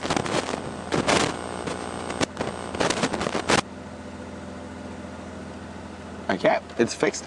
So we're gonna jump across to Jamie shortly, because we don't have an actual visual of these cats at the moment, but I'm first going to tell you something absolutely fascinating about coalitions. So the collective noun for cheetah, the original old one, is a coalition of cheetah. So cheetah coalitions are always related. They are direct littermates. They are brothers. And unlike a male lion that will often join up with other lions that are not directly related, and there's a very strict dominance in that coalition. So only one male of that coalition will mate. Of course, there are exceptions to the rule, but as a general rule, only the one male will mate. And the others are happy defending and fighting and protecting this territory, because evolutionary-wise, their genetic code, or a version of their genetic code, is being passed on by their direct 100% brother. So they're directly related, even though only one of a coalition will mate. And we, of course, haven't spent enough time with these guys to figure out who's the dominant one, but hopefully we will. So while we wait and sit with our fingers crossed and keep sending those brain waves to the cheetah to come north, because I'm doing it right now. Brian's doing it as well. He doesn't know he's doing it, but he is. And we're going to hope for them to come north, and while we wait for them to come north, let's go see what Jamie's up to. How awesome is that? Our three biggest cats in the space of about 2 hours this morning, less than 2 hours, about an hour and a half, that we've seen all of the big cats that you could possibly see if you were out on safari in the African bushveld. One of whom is clearly very much asleep. And I'm probably going to leave him to his nap at some point. We'll stick with him for a little bit longer, and then we will move on and see what else we can find. Isn't that just so idyllic looking? It's so comfortable, that bright green grass that looks soft, cozy, sheltered in the shade. There's not bright sunlight shining on him. It just looks like the perfect napping spot for a leopard and for any other animal that might come through here. One thing I can tell you is that the elephants have been particularly busy in this block. That black monkey thorn that he's hiding behind has been pushed over double. And in my current trapped state between the various trees, I've had a good time checking out the different trees in this area. While Tingana sleeps peacefully, he never ever is completely unalert. And the reason behind that is that he cannot afford to be. Life out here can be incredibly tough, and especially whilst injured. And Aaron, you wanted to know if a lion would attack and kill a leopard like this, and the answer is yes. Even though they are both cat species, they are different species, and they are in direct competition with each other for resources. Not so much for, obviously, definitely not for mating opportunities, but they are in competition for resources. And essentially all predators will aim to remove that competition where they can. And lions, as the dominant predator of this area, have things the easiest. So a lion could and would, if they could get to him, attack and kill a leopard. Usually they don't eat them because it's not about food. It is about competition. It's about removing competition for yourself and for your offspring. And the cheetah that you were with Brent, they fall right at the bottom of that predator hierarchy. And everything, or a cheetah is scared of pretty much everything out here, from leopards to lions to hyenas to wild dogs.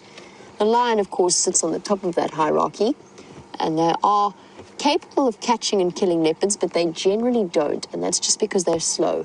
They're slower than a leopard and they're less agile. So although lions can climb trees, leopards can climb trees better than lions. And they're certainly, obviously, a hyena can't climb a tree, so all a leopard has to do is shoot up. So let's say, for example, a lion came wandering through here. Oh, and by the way, on that subject, the Nkuhumas have crossed into Manyeleti. So what they did was they cut the little corner of Djuma, went past Sydney's Dam on Buffelshoek and to the northern property. So they're 2 properties to the north of us at the moment. That's where they disappeared off. James said he thinks he saw a male lion's tracks with them as well. That would be very interesting because it is unlikely that it's Junior. It's most likely to be one of the Birmingham boys, but still a break in tradition for both the way that the Birmingham boys have behaved over the last few weeks as well as the Nkuhumas. But back to the situation of competition. Let's say a lion. Let's say the Nkuhumas came wandering through that block. All that Tingana would have to do is shoot up either the apple leaf or the nearby marula. There's the apple leaf there, sticking up this crown on top. And he could launch himself up into it and all the way across the thinner branches on the top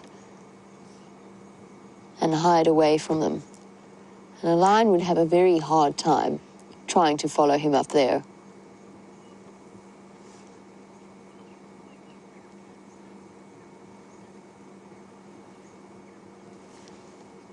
Our spotted cat is very much asleep. I think I'm going to move on and find other things. While I do that, Brent is still with a wonderful cat species that we hardly ever see. So they've moved off the termite mound into the shade of a baby leadwood, and you can just see their heads sitting there. Now cheetah lie in a very unique way with their heads up quite often, and when you're driving through areas with slightly long grass, they sometimes resemble piles of elephant dung. And of course, elephant dung doesn't have a flicking tail. So I'm really, really hoping that these guys decide to head our way.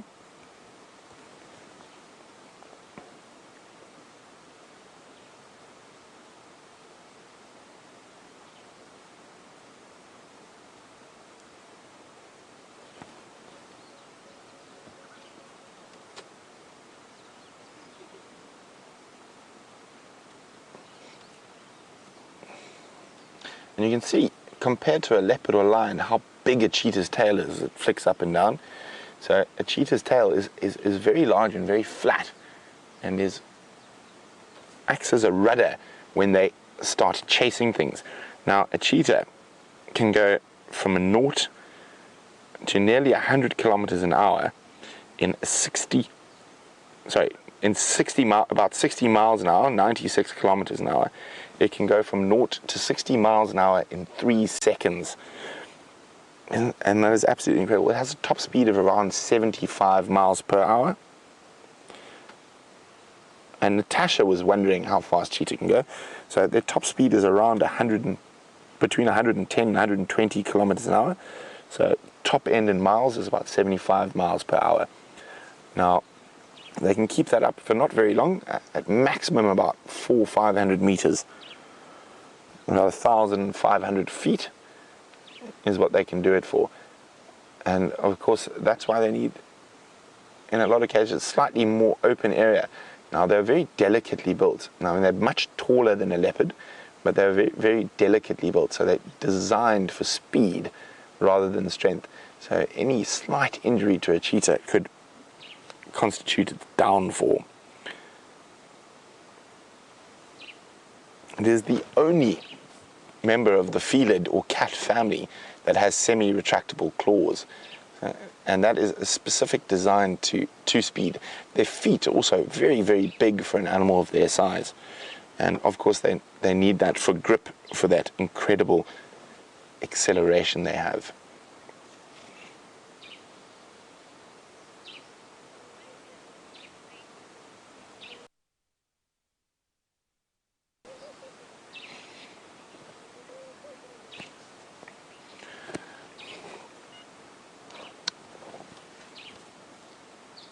So Clayton is wondering if it's true that cheetah are approaching the endangered species list, and are there any efforts to help them recover? Now, Clayton, they're not approaching, they are very much firmly on the endangered species list, and it's a very interesting one, cheetah, because they are, in a lot of ways, on the endangered list, one of the few animals that's not there because of humans. They've become, from an evolutionary point of view, so specialized that cheetah probably are going to be one of those failed arms of the evolutionary tree.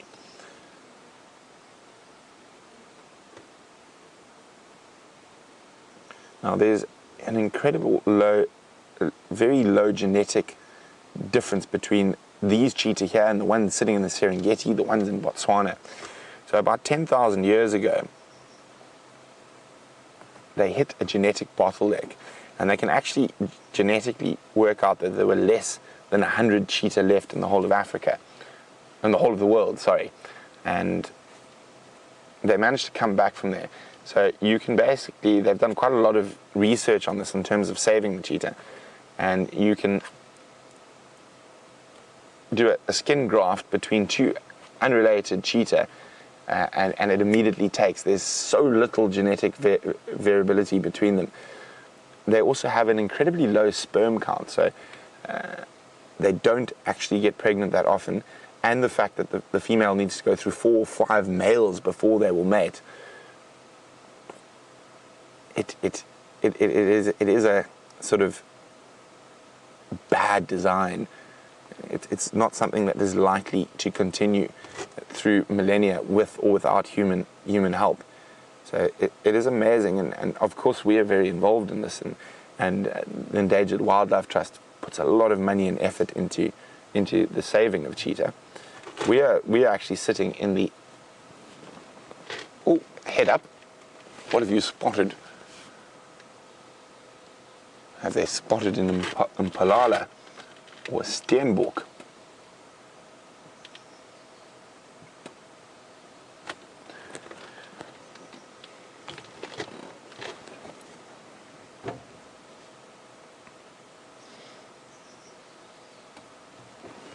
So cheetah prefer small to medium-sized antelope, and Maurice is wondering, do we have any gazelle species on Cheetah Plains? We don't. The only gazelle species in southern Africa is the springbok, which is confined to the sort of more arid desert areas, and Karoo. So we don't have any gazelles. A cheetah's favorite prey is very similar to a leopard. It's an impala. And they also feed off duiker, steenbok. They're small to medium size, and I said top of the range for 2 male cheetah like this could be a wildebeest, a female, probably not a male, too big. Now, cheetah, strangely enough, have an absolute love for ostrich, and I've seen them actually kill quite a few ostriches over the years. Oh, sitting up.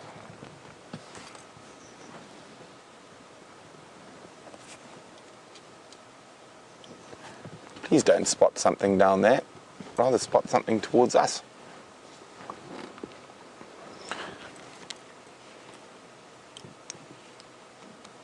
So cheetah is one of the big cats that also occur outside of Africa,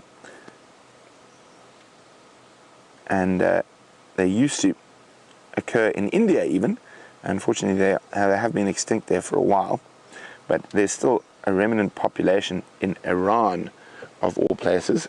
Isn't that incredible?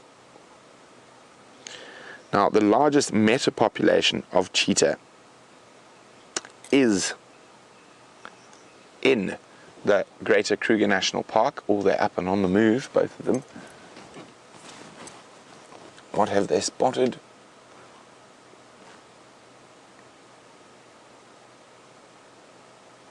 Now, they're not showing classic cheetah. Oh, no, now they are. As I say that, they prove me wrong. They're showing classic signs that they've spotted a potential prey species.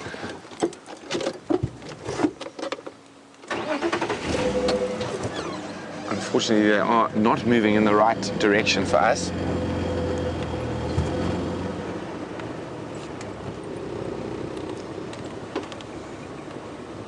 Come north, come north, come north. Okay, we might get a nice view here shortly, Brian. I just want to try and get us into a gap.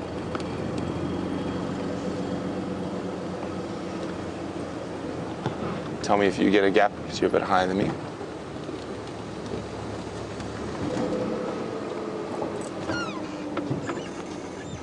You see anything?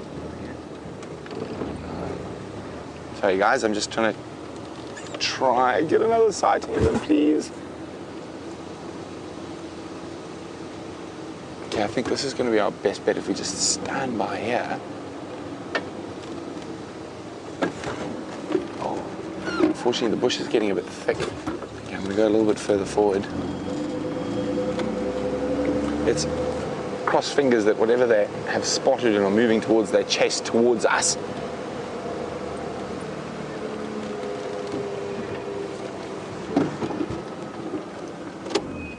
See anything, I'm afraid. Susan was wondering, are they ambush predators or how does their hunting strategy work? So Susan, they will stalk to a degree, but they rely on that incredible speed mostly. So they, unlike a leopard, which will only really go at about 10 meters, 5 meters preferably, they'll start running sometimes over 100 meters away, and they're relying on that incredible speed they have to manage to catch their prey. Sorry guys, I'm just trying to spot where they're going.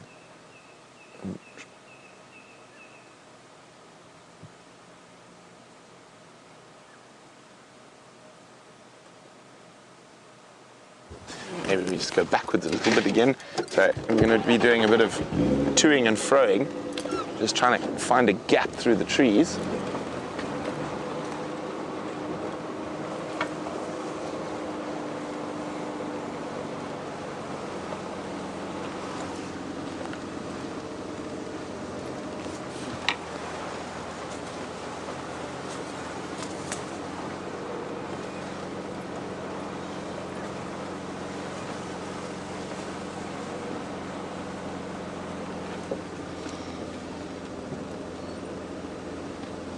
Unfortunately, it does look like they're about to move south, further away from us, but that doesn't mean they might change their mind during the day and come back north. They might have been slightly distracted by a potential prey species. See anything yet, Brian? I'm concentrating on reversing at the moment.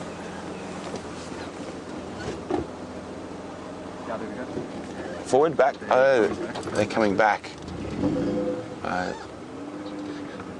Say when?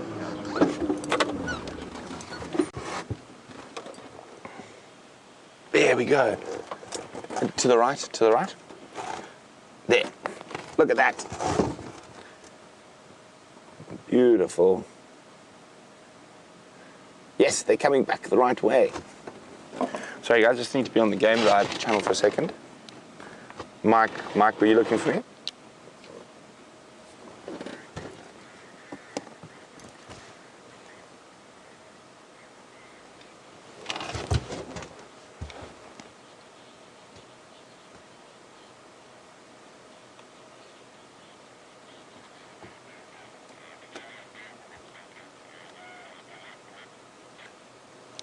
Negative, Mike. Come west. I think I hear your vehicle. So from Mkombe shortcut, come west to, I think it's 300 Pan Road junction with Double M. They've just got mobile, but they're sort of moving east-west at the moment.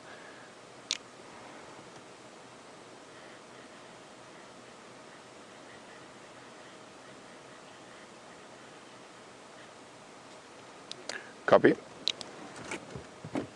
Oh. Okay. Let's try again. It seems like they've gone back to that termite mound we first spotted them on.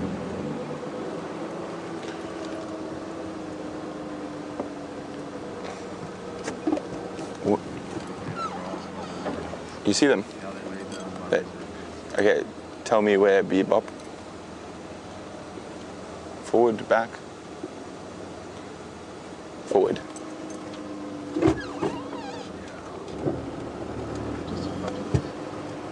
Okay, Brian's telling me they're just in front of one of those vehicles. I'm going to try and get us into position now.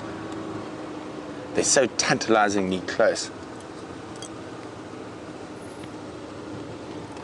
Oh, there they are. Okay. We can just see the tail flicking in front of that game drive vehicle.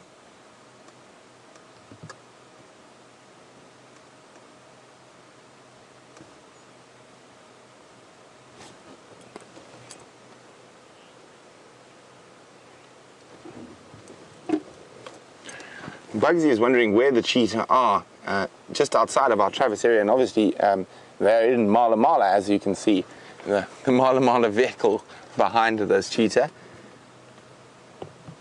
And we are hoping they are going to come towards us at some point.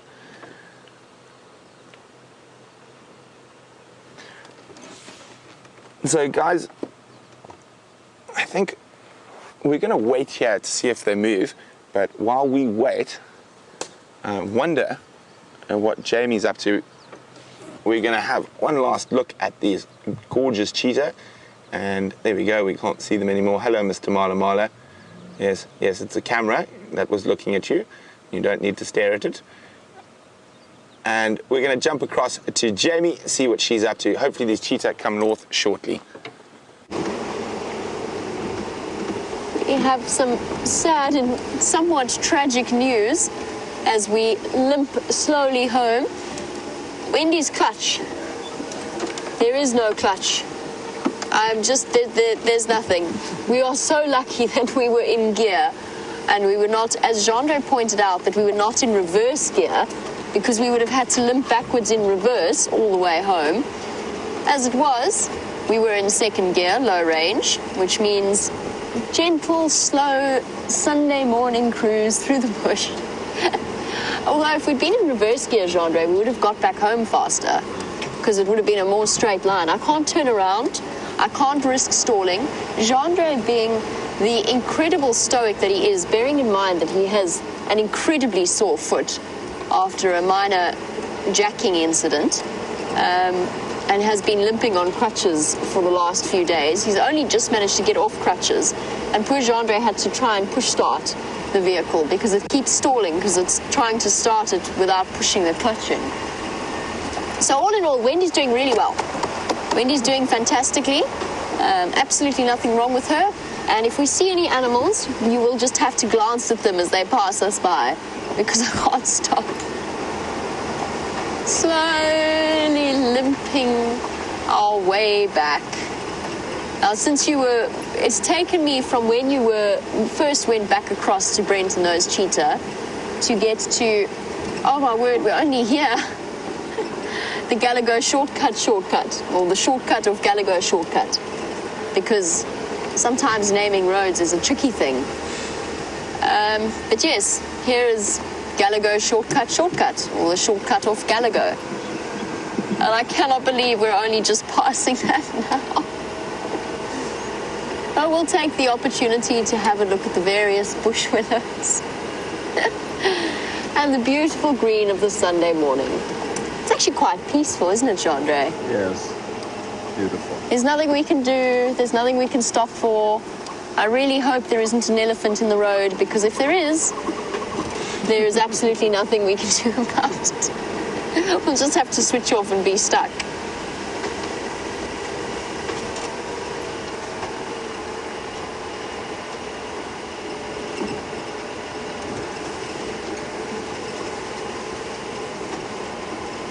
And as we limp our way home, having, it has to be admitted, having had a spectacular morning with Tingana and on Brent's side, the lions and the cheetah, Clayton was wondering how often we see the small wildcats, so the African wildcats in South Africa. Clayton, I've never seen one here yet. They are relatively secretive. They're relatively unusual to see. That being said, it depends on the area that you're in and the number of apex predators. So the reserves that I've worked at in the past or spent a little bit of time on in the past, one in particular didn't have lions or spotted hyenas, had leopards and cheetah because it's almost impossible to fence them. And I saw African wildcats almost every night, perfectly relaxed. I also worked on a reserve where they had an African wildcat rescue program, that the wildcats were released from, not captivity, they were rescued as kittens and then raised and then released into the wild, but still returned back to be fed every now and again.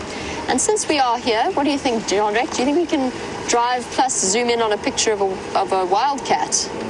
Living dangerously. Living dangerously. That's okay, I can't use the index. Whoopsie. Whoopsie daisy. That's a lion, that's not a wildcat, although it is a wildcat. That's a caracal. There we go. So an African wildcat looks much like an African domestic or a domestic cat. And in fact, that is where our domestic cats share an ancestry. That is where our domestic cats came from. An animal that was worshipped by the Egyptians. And now, funnily enough, probably the biggest threat to the African wildcat is domestic cats, because they are close enough in terms of genetics that they can interbreed.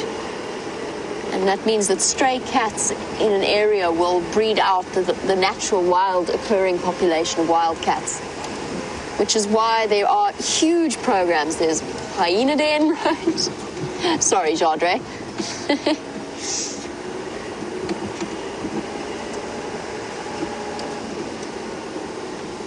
Oh, Judy. Judy H has said it would be hugely ironic if wild dogs came sprinting up across the road. If that happens, I don't even want to talk about it. We're going to pretend not to see them. Jandre, you're not allowed to point them out.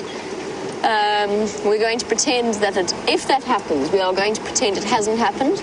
I'm going to keep driving. I'm going to look up into the sky and just ignore it, because that will be all I can do. I suppose, you know what, at least we're in low range.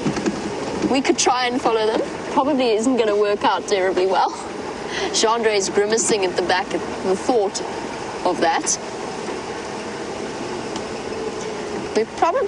I think we probably would have walked back faster than we have managed to drive back. In fact, I know we would have walked back faster than we've managed to drive back.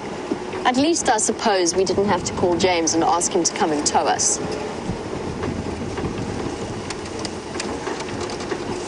It's such a strange feeling, reaching for the clutch and nothing happens. Oh, I was talking about wildcats and domestic cats and feral cats. There are a lot of very, very committed conservationists that offer free sterilization for domestic cats in areas surrounding the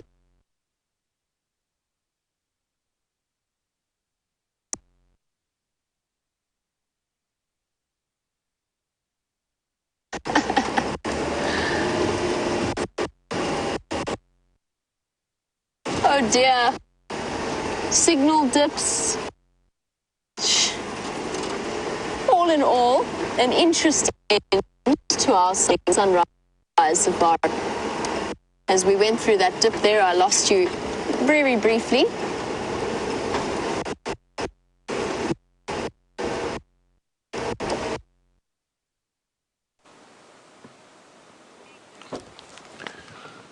Did it fly? Yeah.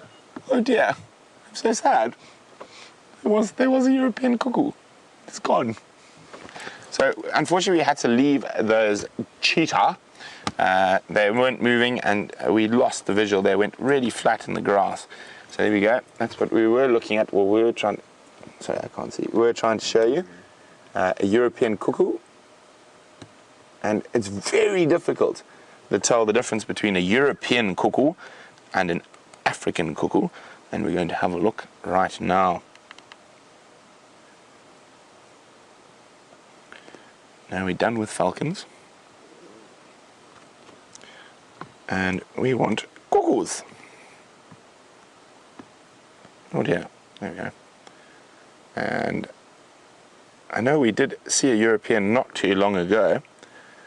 Now, the European cuckoo, actually, I think that might be an African.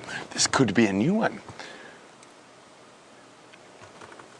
So, as I said, it's near impossible. They look, say where, I must hold it fine. Is that okay? Yeah.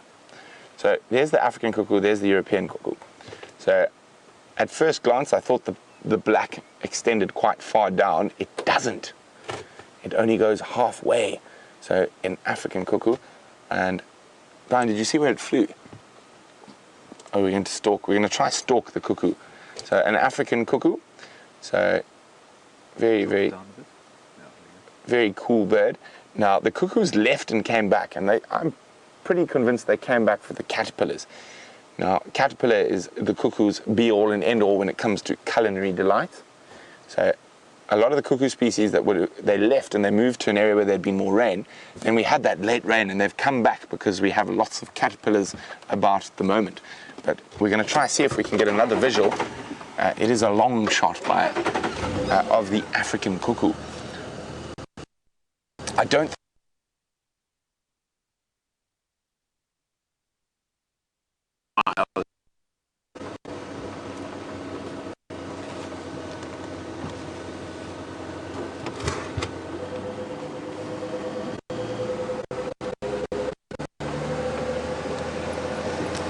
Okay, so that cuckoo flew off in the general direction. And I don't think we're going to have too much chance to see too many more cuckoos before they move off, migrate.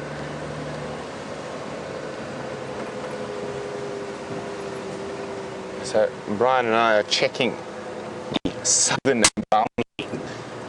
And so far, no tracks. This area is the home generally to a Tundi. She moves back and forth between this area.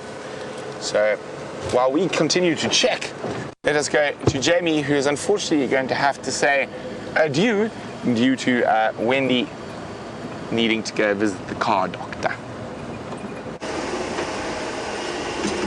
I've just been thinking about the fact that you haven't ever really truly lived the bush existence until you have limped a car home in second gear, low range. And I'm trying to count the number of times that I've done this from far further afield than that Tingana sighting. And I've actually lost count now of just how many times I've had to do it. It's just one of those things. Our vehicles are out 3 hours a day, or 3 hours in the morning, 3 hours in the afternoon, 6 hours a day, every single day. They take a beating. And yes, sometimes there's a wild dog chase. Sometimes it's just hopping over off the road to see Tingana, but sometimes there's a wild dog chase. And they've earned their right to the odd temper tantrum or snapped clutch cables. So here we come, we're approaching Opa's workshop, Opa being our wonderful mechanic who helps us out with all things gremlin related when it comes to the mechanical working bits of the vehicle. And I'm going to pass Wendy into his into his capable hands. But for now, I'm going to say goodbye. Thank you, Jean-Andre, for all of your camera work as always, and thank you to all of you for joining us. I hope that you have enjoyed the sunrise safari, and my apologies for cutting at least Wendy's time a little bit short. Enjoy the rest of your time with Brent, and I will catch up with you on the sunset safari, hopefully with Wendy in tow.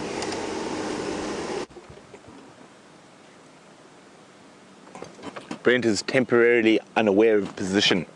So I'm just double checking that I do not meander beyond our traverse. Why are you not working GPS function?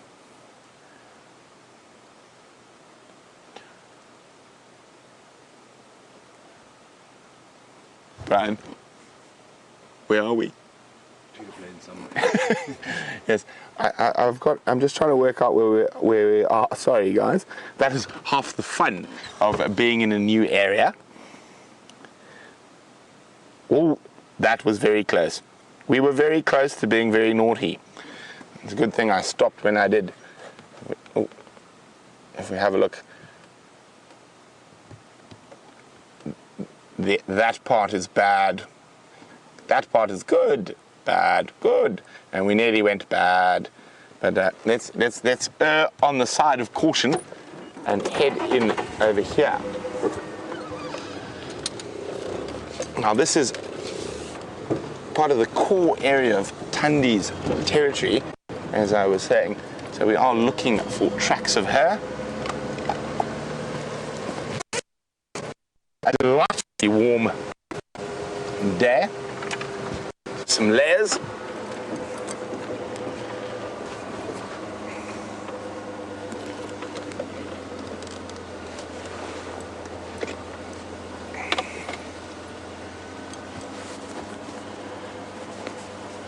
So Marcia is wondering, how long does it take us to traverse or get to Cheetah Plains from Djuma?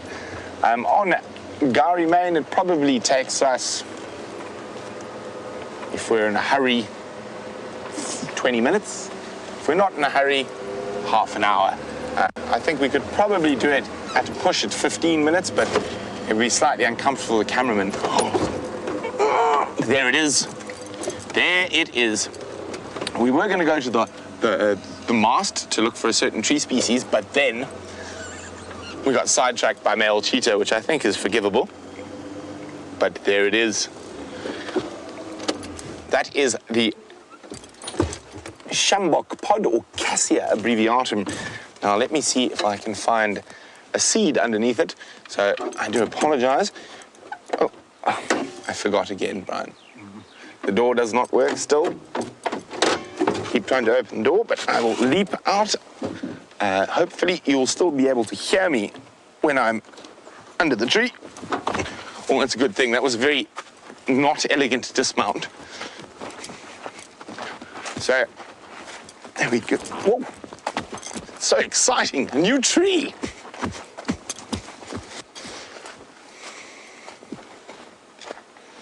Now, what I'm looking for is a pod.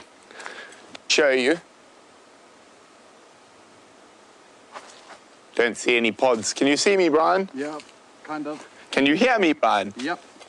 Hi. So I'm looking for the pod at the moment. Unfortunately, I can't even find any remnants of the pod. The termites eat them up.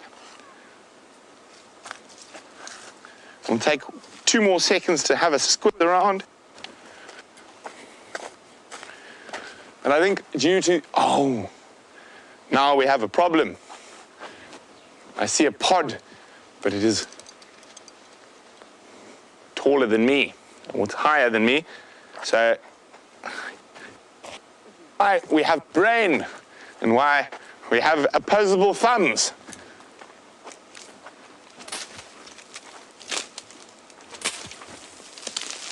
I hit the pod, but it's not coming down. We need a bigger stick. In doubt, always find a bigger stick.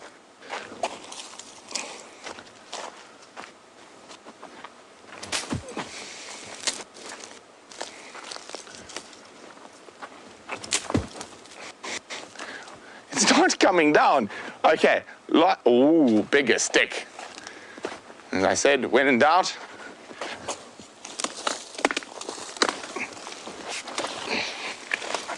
get a bigger stick.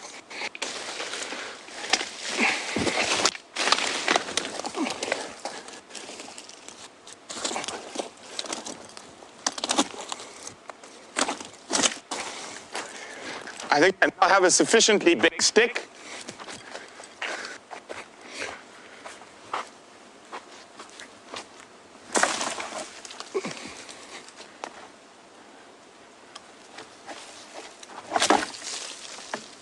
Oh, so close.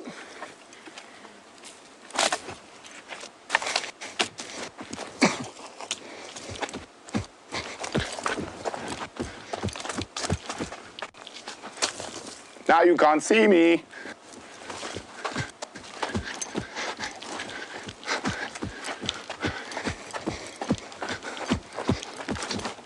Success! when in doubt, as I said, get a bigger stick. I think that's how our ancestors survived on the savannas, getting a bigger stick. They probably weren't putting that much effort into retrieving, oh dear, retrieving a seed pod. Now Brian has caught me. I was trying to sneak into the car. I blame James. He broke the door. I don't know how, but he did. Okay, find my ears.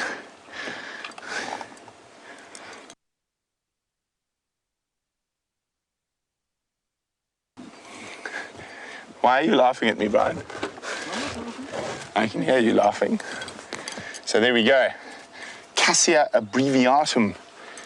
Look at this beautiful pod called a long-tailed cassia. I hope. So this has already exploded, basically. So I was looking for one of these on the ground. So you can see the little grooves that the seeds would have been sitting on. So as they, sorry, there. You can see those wonderful little grooves. So the seeds sit in there, and then when they pop open, it explodes. And there's quite a few different animals that eat it. I'm trying to find you a seed, but even in the unexploded parts, we have found a spider's home, a non-used spider's home, but come on, one seed, that's all we want. Now, there we go. Look at that. So now, it is one of the seeds you find often in civet trees. So civets are a huge fan of the cassia seed and will eat it when it's fresh, not when it's dry and old and unappetizing like this is now. So it's very exciting. We don't often get to see new tree species or show you new tree species. That's why I was so excited to see that cassia. Now, strangely enough, in quite a lot of the parts of the Kruger Park, I've found many, many leopard kills in cassias. And you quite often, if you have a look here, well, there are a few small marulas around, but quite often they occur on the very big sort of basalt soils, and there are not a lot of marulas there, and there's not a lot of big trees.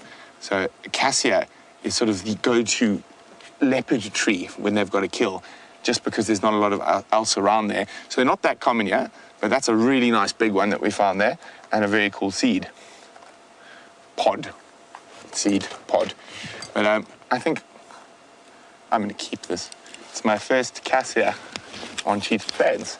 There are a few around, and when they are fresh, the old name for them, as I said, was the sjambok pod. So named after a whip. And when they're green, they're actually very useful at controlling cameramen or other people around camp. A very effective whip.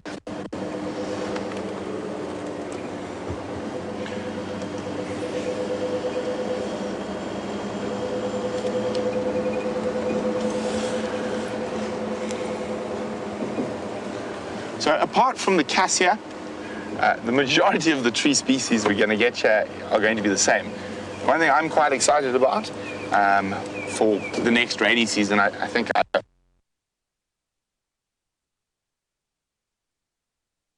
I'd open.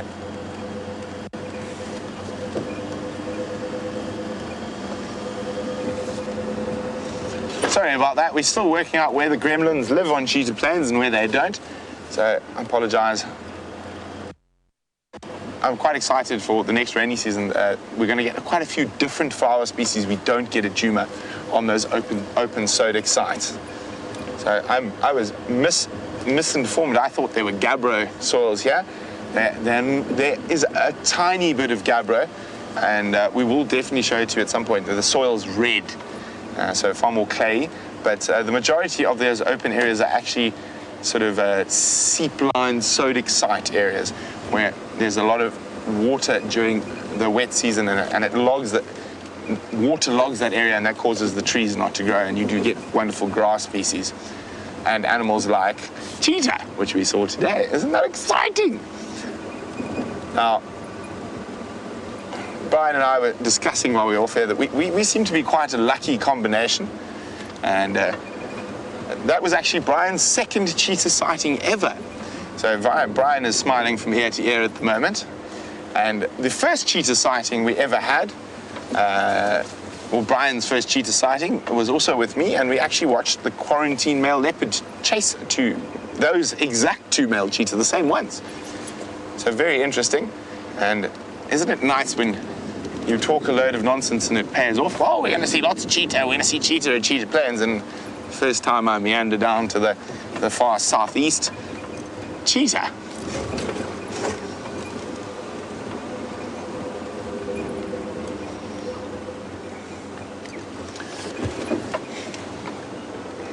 So, the Lone Star State of Texas is home to Mauritia, and Mauritia would like to know how many cheetah traverse on Cheetah Plains on average.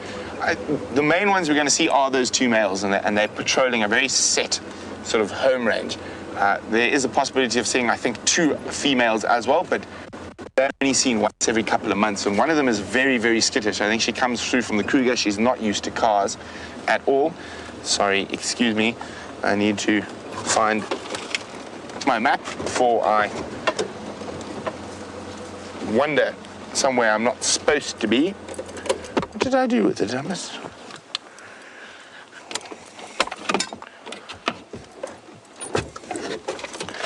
Ah, there it is.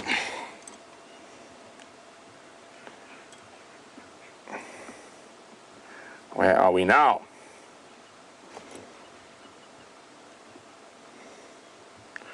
Not where I thought we were. Okay, let us go to Djuma Dam. Now, that might confuse the heck out of a lot of you. So, the dam on Djuma that we refer to as the Djuma Dam Cam is called Vuyatela Dam. And Djuma Dam is not on Djuma, it's on Cheetah Plains. Just to add a little bit of confusion to the mix. Just a quick update, those Birmingham boys, where we had them this morning, was actually very close to the Cheetah Plains, oh, I don't know what's going on, boundary, and they have unfortunately moved off. So we will not be seeing them again this morning, but it was very exciting to start with them.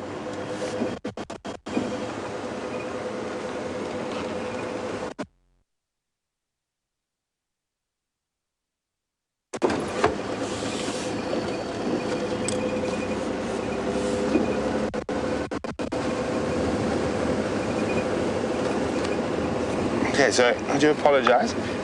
It won't be too long where we don't have to look at the maps, but for the first week or two, I think we're going to be checking the maps quite extensively. So I don't know if James managed to get here yesterday, but for the first or possibly second time on Safari Live, welcome to Djuma Dam. And there's, of course, absolutely nothing. Ah, see, James beat me to it. Apparently, he visited here yesterday.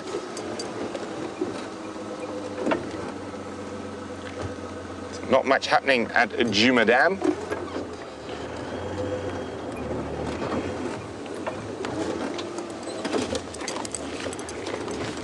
And no leopard tracks as of yet. But with the way our luck's going this morning, you never know.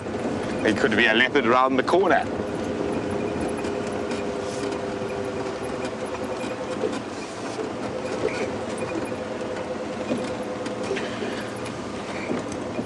So we had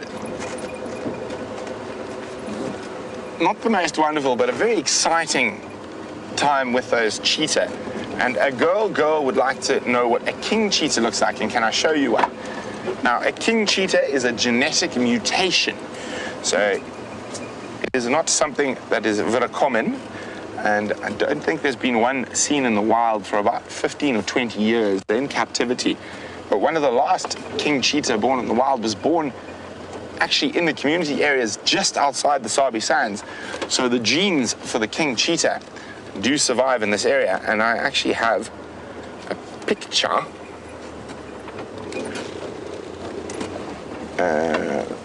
I think I have a picture. Just 1 second. Big cats. There we go. So that's a picture of the skin of a king cheetah. So it's actually where? How's that, Brian? There. All right. Can I move it to make it better? Can you make your screen brighter? I think I might be able to. Sorry, guys. No, it's on full brightness. Sorry. Let's try like that. There we go. And you can see the spots actually become stripes. So that is a skin of a king cheetah. And then, oh, let's turn him around. Sorry, Brian, I know I'm being. That is a king cheetah cub. And that one was born from the female that comes from Acorn Hook, which is the village just outside the Sabi Sands.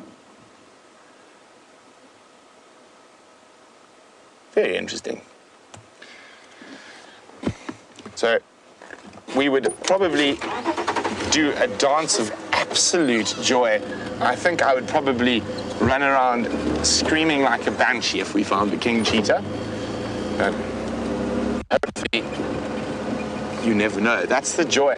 And one incredible thing about having access to Cheetah Plains is that Kruger National Park boundary. Then there's no people there. There are no cars. So very exciting. The animals that come out of there can be really wild, really nervous of vehicles, and we get the fun job of teaching them that we're not so bad, and we're not out to get them. And it is a hugely rewarding process habituating animals.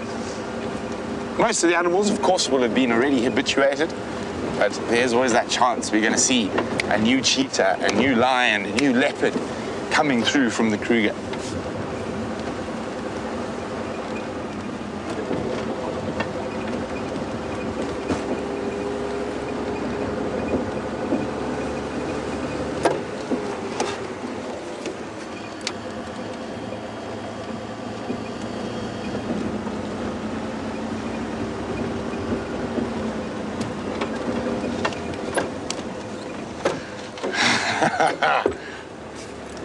Herbert wants to know if I can do a cheetah call. I'm trying to think about how to do it. It's a very, very difficult call to emulate.